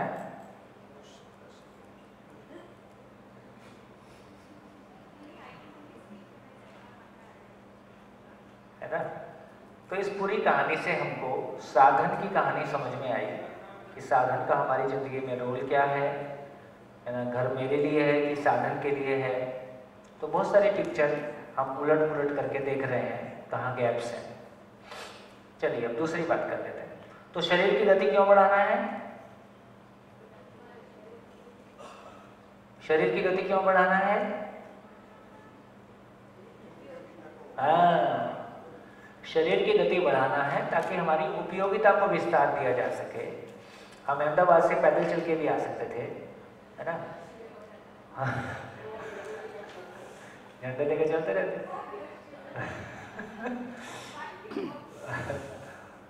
तो अब उतने ही टाइम में हम शिविर करके जब तक यहाँ पहुँचते नहीं, तो हमने अपने समय का सदुपयोग किया। एक बार मैं रायपुर से दिल्ली जा रहा था, 3-4 लड़के सामने बैठे थे, बहुत पुरानी बात है। वो एक लोग चर्चा कर रहे थे कि फ्रांस में बुलेट ट्रेन है, इंडिया में बुलेट ट्रेन आई नहीं और इंडिया में सब गमला हो गया और सब बदमाश हैं, है ना? इंडिया में ट्रेन होती, बुलेट ट्रेन होती तो रायपुर से दिल्ली की दूरी लगभग 1200-1400 किलोमीटर है, तो अपन 3 घंटे में पहुंच जाते हैं। अभी 24 घंटा खटर, है ना? तो मैं बैठा सुन रहा था, तो थोड़ी देर बाद फिर दोस्ती हो गई। मैं देखो अच्छा ही है, कम से कम इंडिया में बुलेट ट्रेन नहीं आई है, तुमको घर जाके लड़ना ही था, तो कम से कम घर वाले भी आराम में हैं, तुम भी 24 घंटे आराम में हो।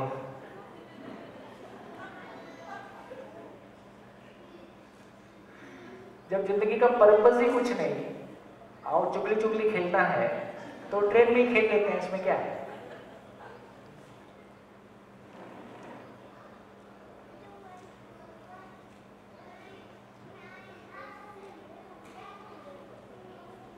ठीक है ना?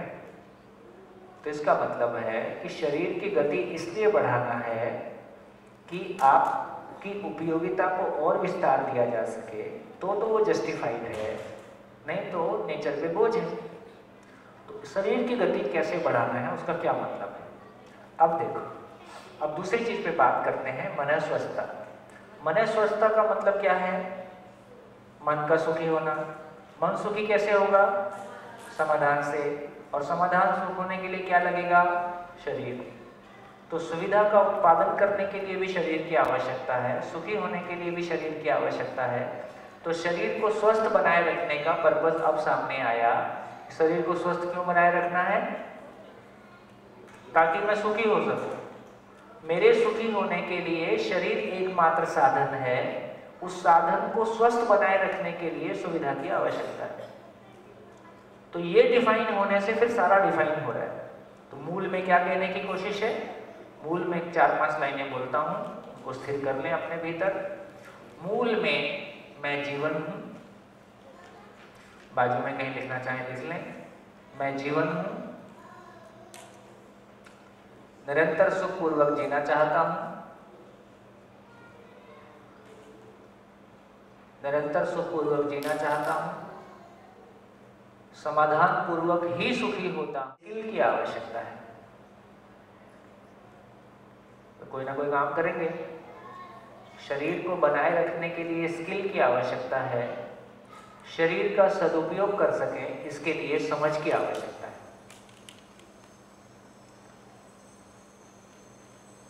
कुल आदमी की कहानी 6 लाइन की। कौन बोल के बताएगा? ये रोज सुबह उठ के मंत्र जैसा पढ़ना है। कौन बोल के बताएगा? माइक लो, माइक दीजिए। निरंतर सुखपूर्वक जीना चाहता हूँ, समाधान पूर्वक ही मैं सुखी रह सकता हूँ, नए शरीर बनाए रहने के लिए मेल फीमेल अलग शरीर है, और शरीर को बनाए रखने के लिए ही स्किल की आवश्यकता है। Last line. शरीर के सदुपयोग के लिए समझ की आवश्यकता है। शरीर के सदुपयोग के लिए समझ की आवश्यकता। क्यों जीना है, कैसे जीना है, ये समझ की आवश्यकता है। समझ का नाम क्यों जीना है, कैसे जीना है। और शरीर को बनाए रखने के लिए स्किल की आवश्यकता है कि मैं खेती करूँगा, कि गाय पालूंगा, कि मैं फैक्ट्री चलाऊँगा, कुछ भी करूँगा, उसके लिए स्किल की आवश्यकता है। मानव दिख रहा है ना? तो मैं जीवन हूँ, मेल या फीमेल शरीर को चला रहा हूँ, है ना? तो आपकी स्थिति डिफाइन हो गई। मैं जीवन हूँ, मेल या फीमेल शरीर को चला रहा हूँ, निरंतर सुखपूर्वक जीना चाहता हूँ, है ना, समाधान पूर्वक ही सुखी हो सकता हूँ। समझदार होने के लिए शरीर एकमात्र विकल्प है। शरीर बनते रहें इसके लिए स्त्री पुरुष शरीर होना एक आवश्यकता है। शरीर को बनाए रखने के लिए स्किल की आवश्यकता है। शरीर के सदुपयोग के लिए समझ की आवश्यकता है। समझ मतलब क्यों जीना है, कैसे जीना है। स्किल मतलब खेती, गौशाला, फैक्ट्री। बढ़िया, इतनी कहानी कुल अब समझ में आ गया। शरीर को क्यों स्वस्थ रखना है, ये भी समझ में आ गया। पैसा क्यों कमाना है, ये भी समझ में आ गया। कितना कमाना है, अब क्यों कितना सब डिफाइन हो गया। चोटी पकड़ के रखना, चोटी पकड़ के रखेंगे तो उसके नीचे सब नियंत्रित रहेगा। तो चोटी क्या है, मानव लक्ष्य पूर्वक जीना, मानव लक्ष्य को साकार करना है। इसी भाषा को दूसरी भाषा में एक ही लाइन में कहेंगे, मानव लक्ष्य को समझना और मानव लक्ष्य पूर्वक जीना। जी माइक। कि सुखी रहना वो साध्य है, हाँ, वो पाने के लिए शरीर वो साधन है। हाँ, तो ये साधन है और बाकी भी रोटी कपड़ा मकान भी साधन है। ये साध्य है ना, ये साध्य है। समाधान साध्य है। साध्य है का मतलब है जो मेरा लक्ष्य है।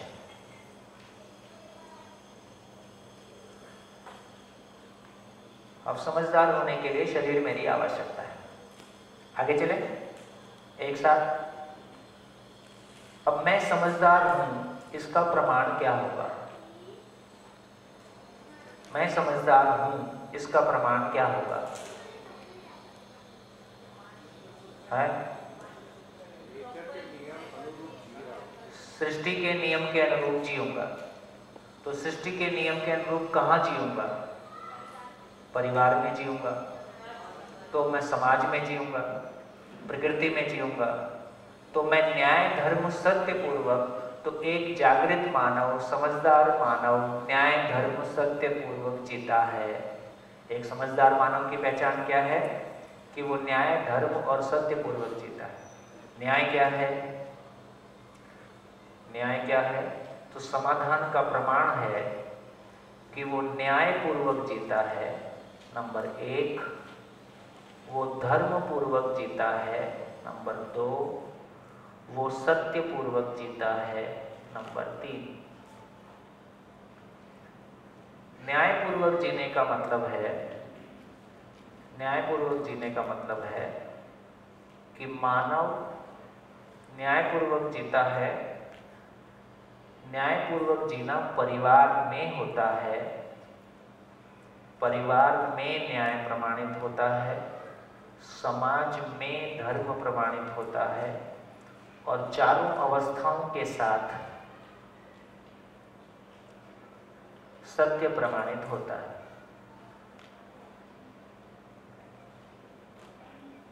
तो न्याय का मतलब है मानव का मानव के साथ में जीना, मानव का प्रकृति के साथ में जीना।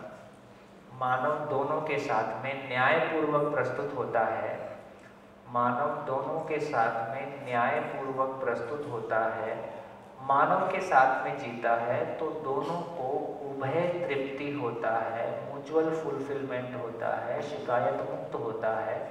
ऐसा हुआ तो इसका नाम न्याय है।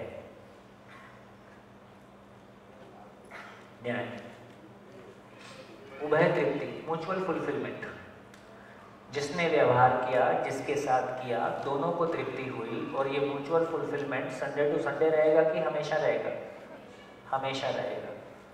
तो दो मानव, चाहे वो पति पत्नी के स्वरूप में है कि भाई बहन के स्वरूप में है कि मित्र मित्र के स्वरूप में है, कोई भी संबंध गिला शिकवा शिकायत से हमेशा हमेशा के लिए मुक्त हो जाए, उसका एक ही तरीका है कि दो समझदार मानव हमेशा शिकायत मुक्त होकर जीते हैं। दोनों समाधान से सुखी होंगे। सुखी होकर करना, तो हम व्यवहार सुखी होकर कर रहे हैं कि सुखी होने के लिए कर रहे हैं। अभी हम सुख की तलाश में व्यवहार करते हैं तो जो मिलेगा वो क्षणिक ही होगा, उससे तृप्ति होगी नहीं तो कोई अतृप्ति बनी ही रहेगी, झंझट बना ही रहेगा। तो समाधान पूर्वक सुखी होना, ऐसा सुखी मानव जब दूसरे मानव के साथ जीता है ना। जैसे आज हमारे शिविर का चौथा दिन है ना, कल लास्ट चौथा दिन हमारे शिविर का हो गया। चौथे दिन रोज 8 घंटे बैठ के आपका लिसनिंग, आपका कंसंट्रेशन बढ़ रहा है कि घट रहा है? बढ़ रहा है। एक ही आदमी को देख के बोर तो नहीं हो रहे? नहीं हो रहे। ना कहने वाला थकता है, ना सुनने वाला थकता है। जबकि एजुकेशन में हमारा पीरियड माना जाता है कि 45 मिनट्स आदमी की लिसनिंग, आदमी का कंसंट्रेशन को 45 मिनट तक लिया जा सकता है। उसके बाद टॉपिक भी बदलो, आदमी भी बदलो, रोक सके। देखो पुरानी फिल्में कैसी थी, 4-4 घंटे वाली, फिर 3 घंटे में आई, फिर अभी 2.5 घंटे में आई, अभी 2 घंटे में आई, अभी 1.5 घंटे में आई, है ना। पुराना मैच 5 डे मैच, फिर 1 डे में आया, फिर 20-20 में आया, अभी 10-10 हो जाएगा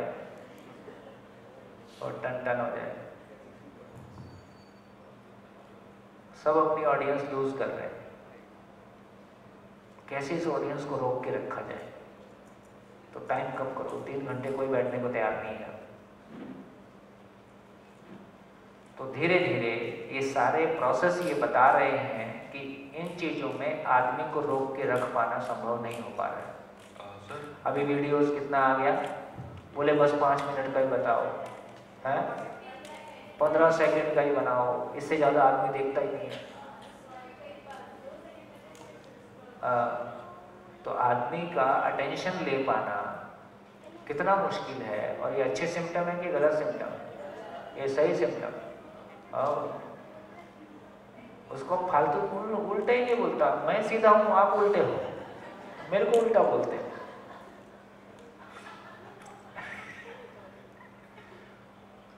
आपने कंफ्यूज कर दिया बोलते हो, मैं कंफ्यूज कर दिया कि आप कंफ्यूज थे, आपको पता भी नहीं था,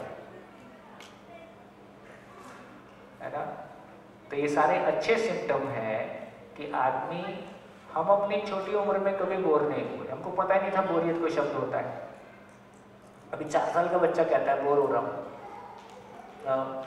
बोर हो रहा हूँ। इसका मतलब ये अच्छे सिम्टम है, अच्छी स्थितियाँ हैं। अच्छी स्थितियाँ का मतलब है कल तक एक बच्चा जिन चीज़ों में अपना वक्त गुजार लेता था, अब वो नहीं गुजार पा रहा, मतलब वो बड़ा हो गया है, उसको कुछ बड़ी चीज़ों की तलाश है। ये बच्चा मान उसको रहे हैं, वो उसकी तुलना में मेच्योर हो गया। अभी आप 5 दिन के लिए यहाँ आप आए, वो गोलियाँ होती थी ना, ऐसे कंचे खेलते थे, क्या बोलते, गोटी। अब यहाँ आके सब लोग, आप लोग यहाँ आए, आपको सबको 10-10 गोटियाँ दे दें, जाओ गोटियाँ खेलो। अब नहीं चले, बैठ ही नहीं पाएंगे, अब नहीं चलेगा। किसी उम्र में खेल लेते थे, अब बड़े हो गए। तो जैसे जैसे हम बड़े हो रहे हैं, पुराने तरीके काम नहीं आ रहे हैं, इसलिए नए तरीकों की ज़रूरत है, इसलिए ज़िंदगी की ज़रूरत है। ज़िंदगी से कम में अब रोक के रख पाना मुश्किल है ना। देखो ये 8 दिन, न भय, न प्रलोभन, न आस्था। ये भी एक इस बात को समझने से आपका पैसा बढ़ जाएगा, ऐसा नहीं बोल रहे। आपका नाम बढ़ जाएगा, ऐसा भी नहीं, बल्कि पैसा कट, नाम cut, fashion cut, beauty parlour cut. उसके बावजूद भी नहीं थे। और बताओ आगे। और ये जो गेमिंग इंडस्ट्री है वो हर साल मतलब उसका रेवेन्यू और उसकी जो सेल्स है बढ़ती ही जा रही है। हाँ, क्योंकि गेमिंग इंडस्ट्री लगातार अपने आप को अपडेट करती है। आप देखो, लगातार अपने आप को अपडेट करती है, धीरे से वो 3D वर्चुअल, और वो उसको उसमें इन्वॉल्व कर दिया है। ये खुद को इन्वॉल्व करना ये बहुत फैसिनेटिंग है, ये बहुत उसको खींचता है, तो उसको खींचेगा।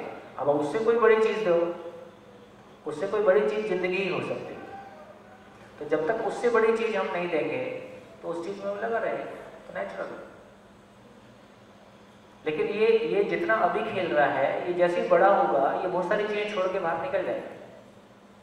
जो मैच्योरिटी 25 साल में आती है वो इसको 10 साल में आ जाती है।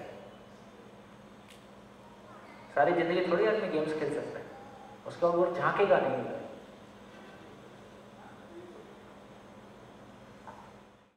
प्रकृति के साथ में न्यायपूर्वक प्रस्तुत होता है, मानव के साथ में न्याय प्रमाणित होता है।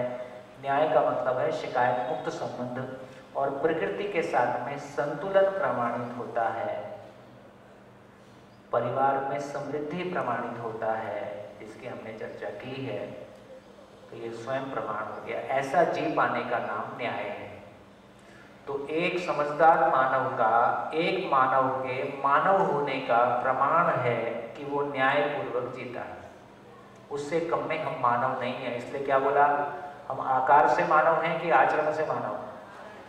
हम आकार से मानव हैं, आचरण से मानव होना विशेष है।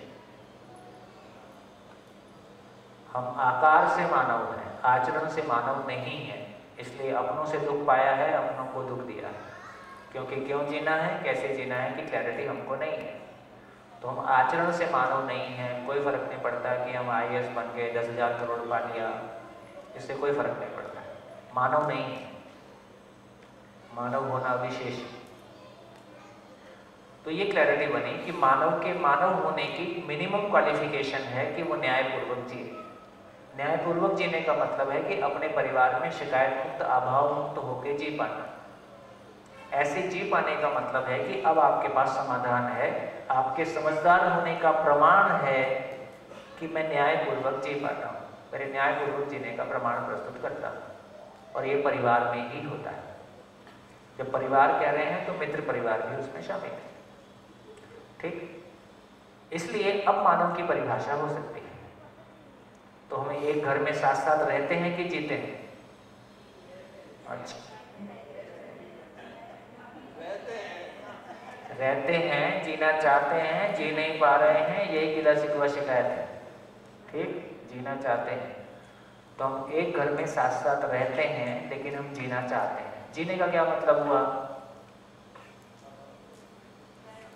शिकायत मुक्त अभाव। तो हमेशा अपने में तृप्ति के साथ जिए, अपनों के साथ तृप्ति के साथ जिए, अपने में तृप्ति, अपनों में तृप्ति और इसकी निरंतरता, इसका नाम जीना है। इसका नाम जीना है। तो ऐसा हम जी पाए तो मानव साथ साथ क्यों रहता है? मानव साथ साथ क्यों रहता है एक घर में? जीने के अर्थ में, जी पाए इस अर्थ में। और जीने की क्वालिफिकेशन क्या है? कौन जी पाएगा? जो समझदार होगा, जो स्वयं के साथ प्यार करने की स्थिति में होगा, स्वयं को समझने की स्थिति में होगा। तो इसका मतलब यह हुआ कि सही अर्थों में। और पशु साथ साथ क्यों रहते हैं? पशु साथ साथ, पशु भी ग्रुप में रहते हैं ना। भय भोजन प्रजनन। तो पशु साथ साथ इसलिए रहते हैं कि भय भोजन प्रजनन के लिए साथ साथ रहते हैं। अभी हम मानव भी साथ साथ क्यों रहते हैं? क्या कर रहे हैं साथ साथ रह के? वही बोल रहे हैं, भय भोजन प्रजनन वही कर रहे हैं। तो इससे समझ में आया कि हम आकार से मानव हैं, आचरण से मानव होना विशेष है। तो इसलिए बोला कि मानव का मानव के साथ एक छत के नीचे रहने का पर्पस भय भोजन प्रजनन नहीं है, क्योंकि वो हमने करके देख लिया है, उससे तृप्ति नहीं मिली है ना। पशु का ऐसा करना वंश विधि से उसकी आवश्यकता है। तो पशुओं के लिए जिंदा रहना आवश्यक भी है, पर्याप्त भी है। मानव के लिए जिंदा रहना आवश्यक है, पर्याप्त नहीं है। क्या पर्याप्त है? जीना पर्याप्त है। और जीना क्या होता है? न्यायपूर्वक जीना ही जीना होता है। शिकायत मुक्त, अभाव मुक्त होकर जीना ही जीना होता है। इसलिए मानव न्यायिक सामाजिक इकाई है। इसलिए मानव न्यायिक सामाजिक इकाई है।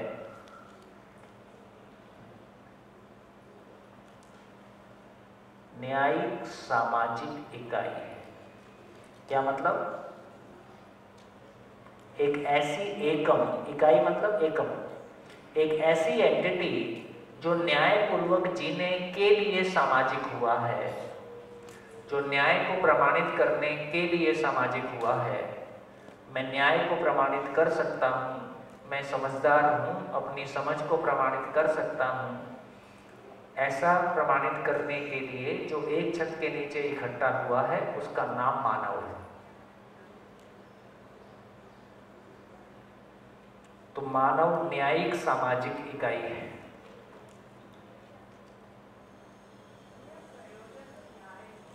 हाँ, प्रयोजन न्याय। तो न्यायपूर्वक जीना प्रयोजन है, धर्मपूर्वक जीना प्रयोजन है, सत्यपूर्वक जीना प्रयोजन। ठीक हो गया? तो मानव की, अब तो हमको मानव पहचान में आया कि मानव किसको बोल रहे हैं। तो कोर्ट में न्याय होता है कि फैसला होता है? फैसला होता है। और क्या फैसला होता है? उसका मूल प्रिंसिपल क्या है? वो हमारी माँ ने हमको बचपन में बताया था। जब हम बचपन में गिर गए थे तो उसने चींटी मारी थी, चुप हो जा, मैंने चींटी मार दी, तब जमीन को थप्पड़ मार दिया। तो हम गिरे और जमीन को थप्पड़ मारने से माँ ने क्या सिखाया? सामने वाला गलत है और उसको सजा देना है। तो कोर्ट भी यही करता है, यदि ए ने बी को नुकसान पहुंचाया है तो ए को क्या नुकसान पहुंचाया जाए कि बी की भड़ास निकल जाए। इसका नाम न्याय है। ये न्याय है कि फैसला है? इसमें दोनों तृप्त होते हैं कि एक की भड़ास बनी ही रहती है, बनी ही रहती है। एक हारता है, एक जीतता है, और फाइनली दोनों फिर वही गलती करने के लिए तैयार ही रहते हैं। इसका मतलब कोर्ट को न्यायालय कहा जाए कि फैसलालय कहा जाए? चलो, ये भी गया। तो सुप्रीम कोर्ट गया। तो सुप्रीम कोर्ट के पास न्याय की समझ नहीं है।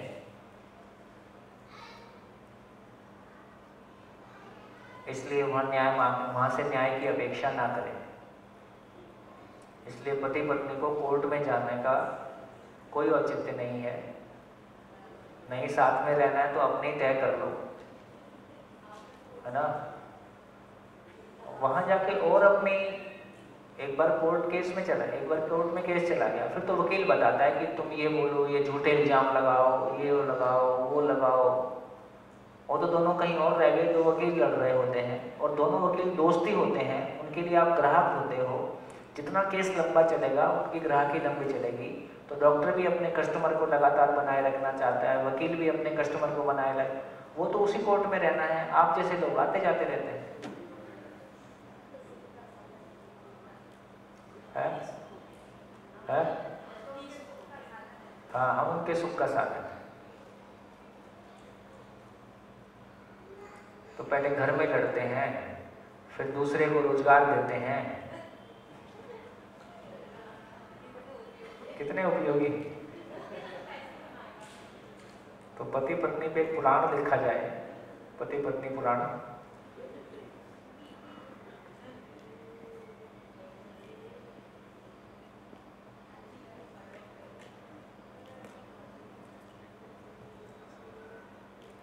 पूरा कर। हाँ जी, बढ़िया हो गया? क्या समझ में आ रहा है? ठीक लग रहा है? तो मानव न्यायिक सामाजिक इकाई है, ये काम की बात निकली। ये एक नोबेल प्राइज का मटेरियल है। सीरियसली बोल रहा हूँ, पूरी धरती पे ये मानव की परिभाषा भी नहीं मिलेगी। जिन लोगों को पीएचडी करना है वो फ्यूचर के लिए यदि इसको ठीक से समझते हैं तो इतने डायमेंशन हैं, चाहे वो सोशल साइंस की बात करें कि साइकोलॉजी की बात करें कि हम अर्थशास्त्र की बात करें कि मानव की बात करें, एजुकेशन की बात करें, 1000 पीएचडी का मटेरियल है। और ऐसी पीएचडी हो सकती है जो बुक संसार को कुछ कंट्रीब्यूट कर सके। अभी तो पीएचडी कट पेस्ट होते हैं, तो कुछ मीनिंगफुल रिसर्च किया जाए। धर्म का मतलब है यदि सभी परिवार न्यायपूर्वक जीने लगे तो समाज कैसा होगा? तो धर्म का मतलब है अखंड समाज। समाज अखंड हो जाए, इसका मतलब है भय मुक्त समाज।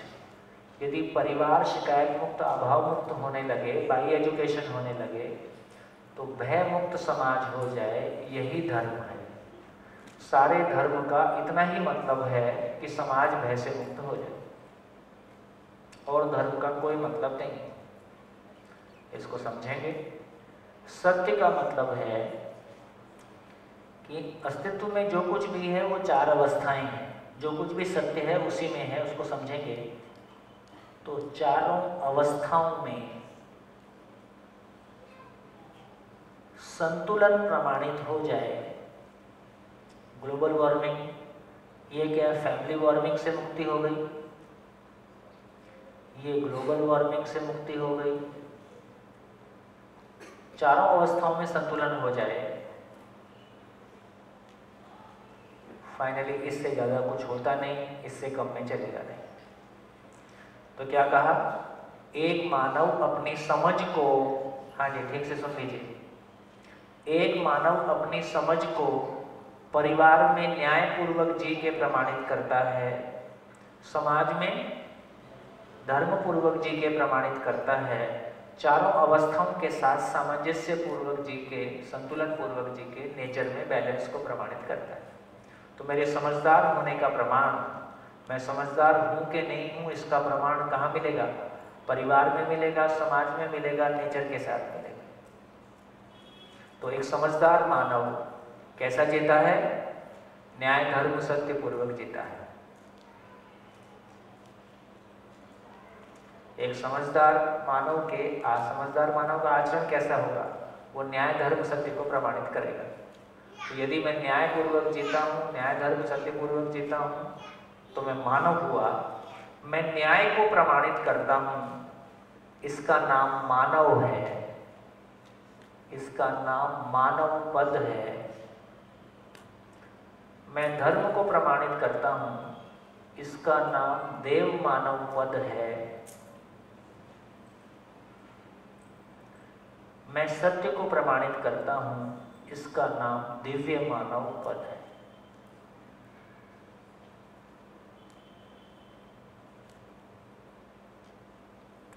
मानव पद उपलब्ध हो गया, उसके बाद संसार के सारे पद उसके सामने छोटे ही।